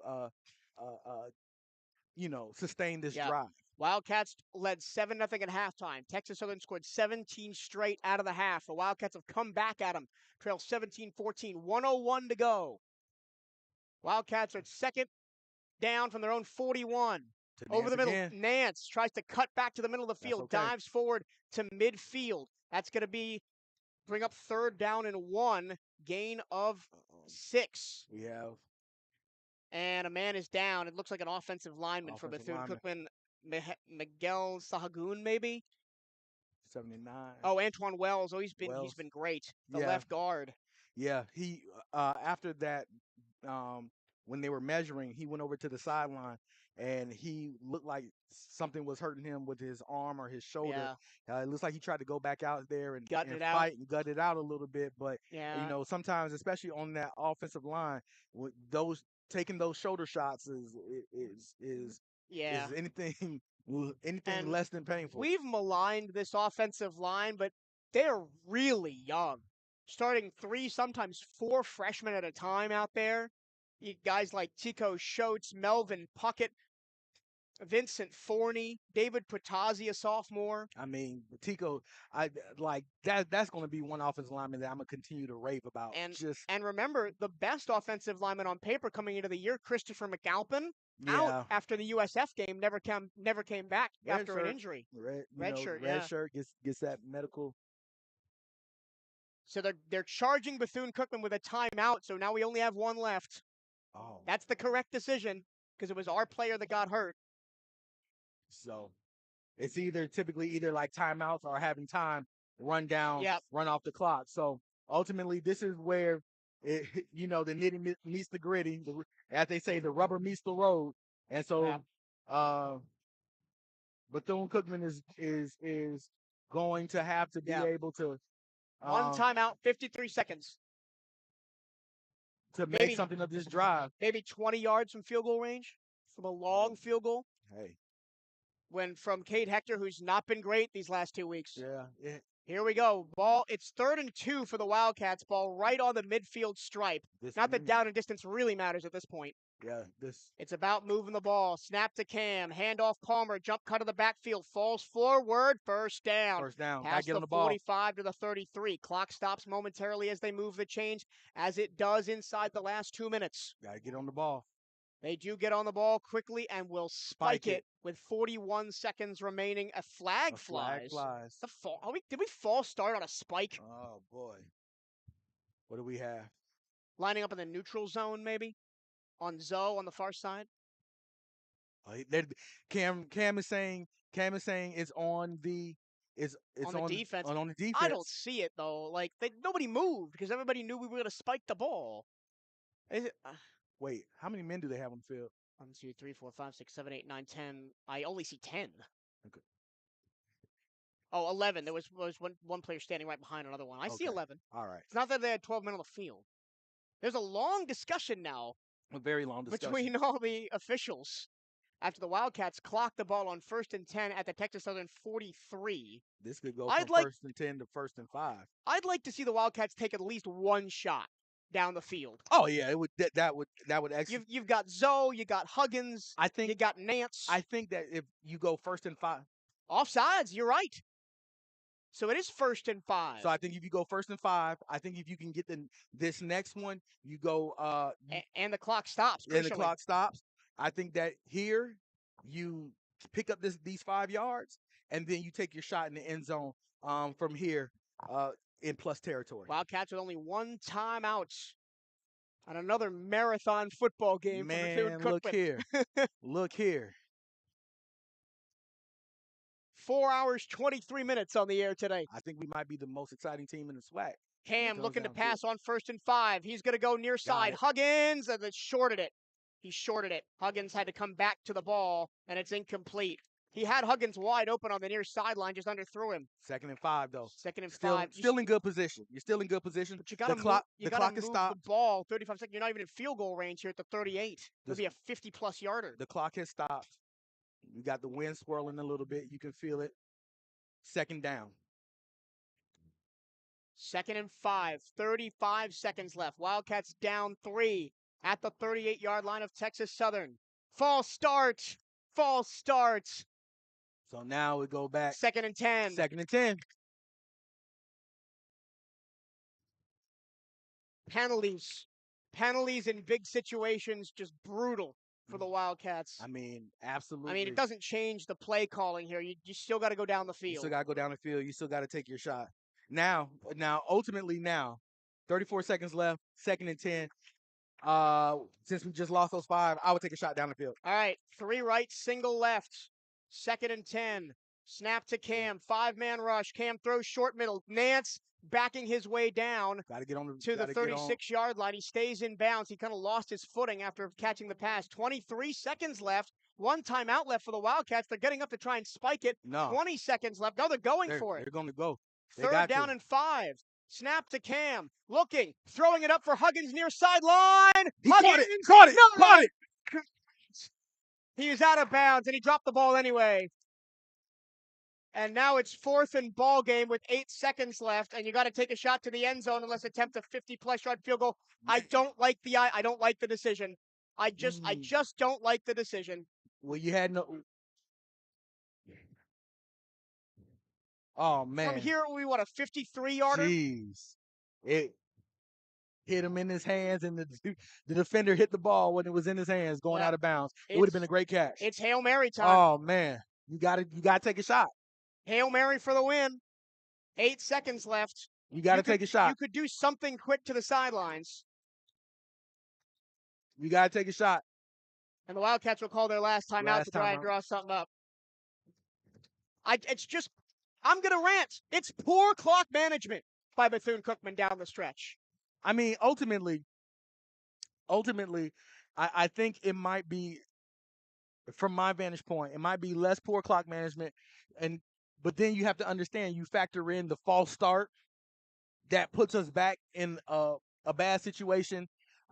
Burning that second timeout because they're sending Cade out. Here we go. They're going to try and send us to overtime. We're going to try to send this to overtime, ladies and gentlemen. This will be a long one. Cade Hector's long on the year is 48. He hit it against USF, the 8th longest field goal in program history and the longest since 2005. This is a 54-yarder field goal for the tie. This is a 54-yard field goal for the tie. He's already missed one from 29 today. Here we go. He missed one from inside 30 last week. Snap, hold, kick is a line driver. It is short. And Texas Southern wins. It almost looked like somebody got their hand on it. That's how Cade kicks. He likes to kick low and line drivey. It didn't have the legs. Oh. And Bethune-Cookman, another heartbreaker. 2 weeks in a row. Another heartbreaker for the Wildcats where you can only blame yourself. You can only blame yourself for the missed opportunities, the penalties to potentially go up 14 or 10 into the half. Not capitalizing on the interception. It actually did have the legs. He just missed it left. Just missed it. He could have snuck it over the bar. And Texas Southern is going to go to 4-6 on the year. The Wildcats will drop to 2-9 with the Classic next week. Man, oh man. Man, oh man. This hurts. This hurts as well. I mean, you have to be able to understand the importance of being able to not just take care of the ball, but being able to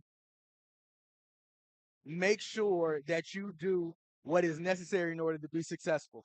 You cannot go 3 and out. You cannot come out as flat as what we did in the second half. We have to be able to go back to the things that work until they stop us. We come back in this fourth quarter with these 2 minutes and 49 seconds left, and as we're progressing the ball down the field, who are we hitting? Our tight end. We are hitting our tight end. Who are we hitting in the first quarter? Our tight end. But from the second quarter in the third quarter, our tight ends were basically null and void. They were not in the game. And so we have to make sure that we do the things that we're supposed to do to be successful. And ultimately, on the play calling side, I'll say it like that, we didn't do that. Another long flight home for the Wild.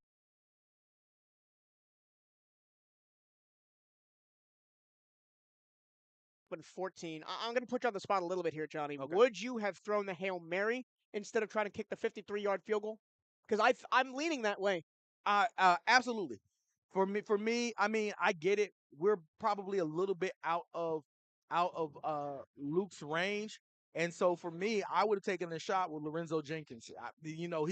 He's your best 50-50 high point player, and so ultimately, I would have tried to take a shot because I know at the very least, I would be putting the ball in one of my playmakers' hands. Your final stats of Texas Southern 17, Bethune-Cookman 14, Texas Southern now 4-6, Wildcats 2-9. Bethune-Cookman, 21 first downs on the game. Texas Southern also had 21 first downs on the game. 34 carries, 115 yards for the Wildcats, 3.4 yards a carry. Kind of standard for the Wildcats this season. Palmer had some good runs, but it was never consistent enough.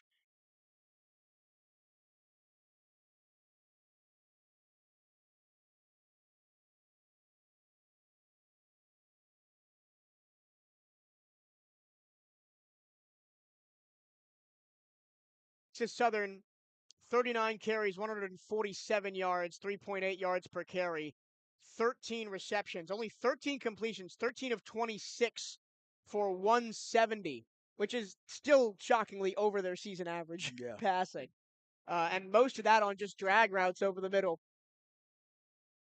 13.1 yards per catch for Texas Southern. So they didn't get many catches, but with every catch, they were getting a first down, essentially. Yeah. Yards per play was close. Bethune-Cookman 4.9. Texas Southern 4.8. Wildcats had one interception. Wildcats, after only being penalized twice last week against Southern, 8 penalties for 135 yards. That's right on the average that against Texas Southern. Texas Southern penalties 5 for 38 yards. That's under their season average. A good game for them in that department. Third down efficiency, again, the Wildcats, one of the worst teams in the country on third down. Just 5 of 14 tonight. Just 27% on the season. Third down efficiency for Texas Southern, 8 of 15. So they got 3 more third down conversions than we did. The Wildcats did convert 1 fourth down. Texas Southern never went for it on fourth down. Some of your individual statistical leaders for Bethune-Cookman, I mentioned Ransom, 18 of 28, 64% completion, 197 yards and 2 touchdowns. He was sacked 3 times, and a lot of those big. Yeah. And he's got to learn to throw that ball away instead of keep taking sacks. Because there's a lot of those are drive enders if you're losing 15, 20 yards. Yeah, one of his sacks ended up with a fumble, and we had the punt after it. You know, he was trying to keep his eyes up and get rid of the ball, but you know, that was almost disastrous at that point in the game. Malik Huggins, 4 receptions, 97 yards, and that 62-yard beautiful touchdown pass from Cam Ransom in the first half to give the Wildcats the lead. Nance, 8 for 74. Dees, 3 for 17. Ross, 2 for 12. Jenkins, 4 for 12 in that touchdown in the end zone of the fourth quarter. Velez, 1 for 7. Rushing the ball, Palmer, 19 carries, 93 yards. Another almost 100-yard day for Dennis Palmer. I mean, this freshman continues to show out, 4.6 yards per carry. Yeah. He has really made his worth known to this Wildcat football team, and the future is very bright for Palmer. So you see a young man like that, you know, you're hoping that he continues to stick with it, and that, you know, he has a place here at Bethune-Cookman. Cam Ransom kept the ball 9 times, gained 23 yards, but a net of -8 because of those sacks he took. Cam Ransom also fumbled the ball once, but the Wildcats got it back. For Bethune-Cookman on defense, Kevin Washington leads the tacklers again with 7. Thornhill also had 7. Sinnett 6. Woody 4. I think Kevin Washington actually takes over the team lead in tackles from Wayman Woody now after this performance today. Yeah. Educate Brown also had 4 tackles for loss. Washington had 1. Brown had 1. Sparrow had 1. And Greaves had 1. Greaves had 1 solo sack. Patu and Corbett each had a half sack. Volmar 2 pass breakups. Corbett 1 pass breakup. Lassiter had the interception for the Wildcats. For Texas Southern on offense, Jace Wilson 13 of 26 passing with an interception. 50% completion, 170 yards. No touchdowns. All the touchdowns for Texas Southern were rushing. Receiving, Johnson 4 for 60. Leary 4 for 55. Charlo 2 for 27. Nobody else had more than one, but where the run is really where the Wildcats killed us. Renfro came out of pretty much nowhere. He was the 4th man on my depth chart for Texas Southern running backs today.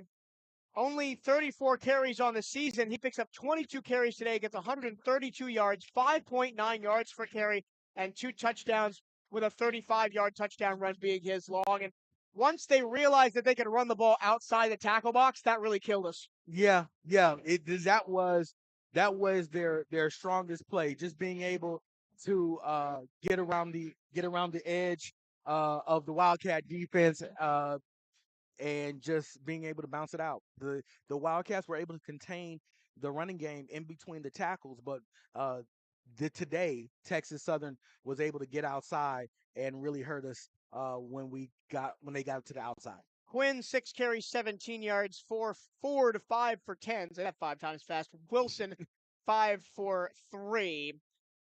On defense for Texas Southern, they were led by 2 double-digit tacklers. Williams and Yarrow each had 10, with Yarrow having 2 tackles for loss. George had 8 tackles, Williams 5, Hinson 4. The tackles for loss, I already mentioned Yarrow had 2. Williams, Akins, Booker, Cox, Wright, Smith, Williams, and George each had 1. A lot of tackles for loss for Texas Southern today. Man. They got 3 sacks. Cox had 1, Wright had 1, and Smith had 1. Akins credited with the only QB hurry. Passes defended, 1 each for Cox, Hinson, and Williams.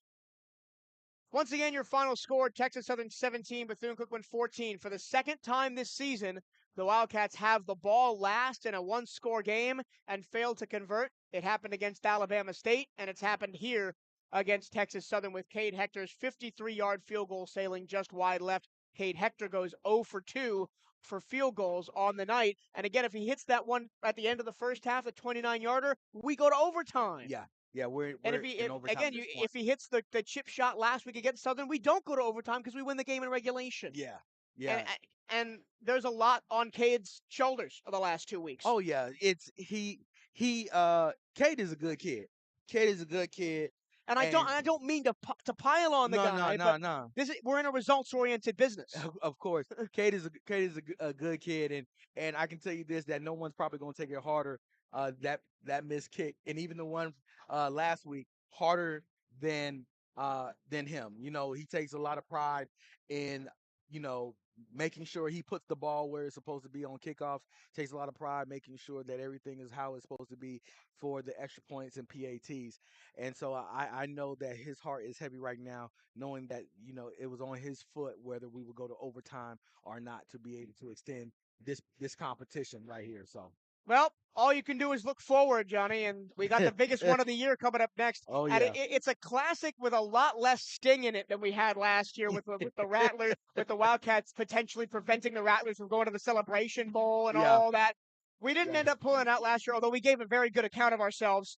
It felt like half the offense was injured last year in the Classic, and we still managed to only lose by 2 scores. So the Wildcats with the Rattlers reeling, remember, losing to Valley today.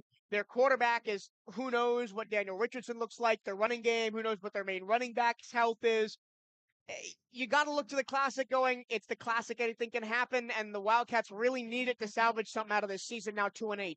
The Classic is the Classic. The Classic is the rivalry. The Classic is the state bragging rights for us. The Classic is that game that everybody, Bethune-Cookman, Florida A&M, looks forward to. I know you don't look over the games. No one looks over any games that you have to play, but everybody has that game circled. And the Classic, I think the Classic is very important, not just for the schools, but for HBCU football in general, because it's just one of those storied games that is able to bring about great crowds. You never know what is going to happen. There have been times where we have been favored to win and we didn't, and they have been favored to win and they didn't. So, I'm encouraging everybody. Who wears maroon and gold to meet us in Orlando next week on the 23rd and cheer on our Wildcats, because right now, ladies and gentlemen, I can honestly say this, is that over these past maybe 3 weeks, we've seen the best football that this team has played over this season. And it just hasn't been. Like they've struggled to get over that line. And I say this all the time. It's one of my go-to sayings. Learning how to win is hard. Winning is hard when you've got this been beaten down for 4 years now at this point.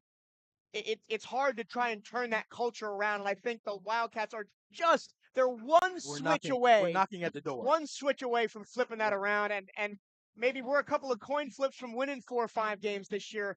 So, just to keep the faith, Wildcat fans. We'll be back. Yes. And if you can't meet us in Orlando on the 23rd, we'll have it for you here on the CatEye Network. It'll be me, Johnny, and Daryl Natillo bringing you that one from Camping World Stadium. Once again, your final score here in Houston at Shell Energy Stadium. It's the Texas Southern Tigers 17, the Bethune-Cookman Wildcats 14. We'll see you next time as we wrap up football season at the Classic. So long.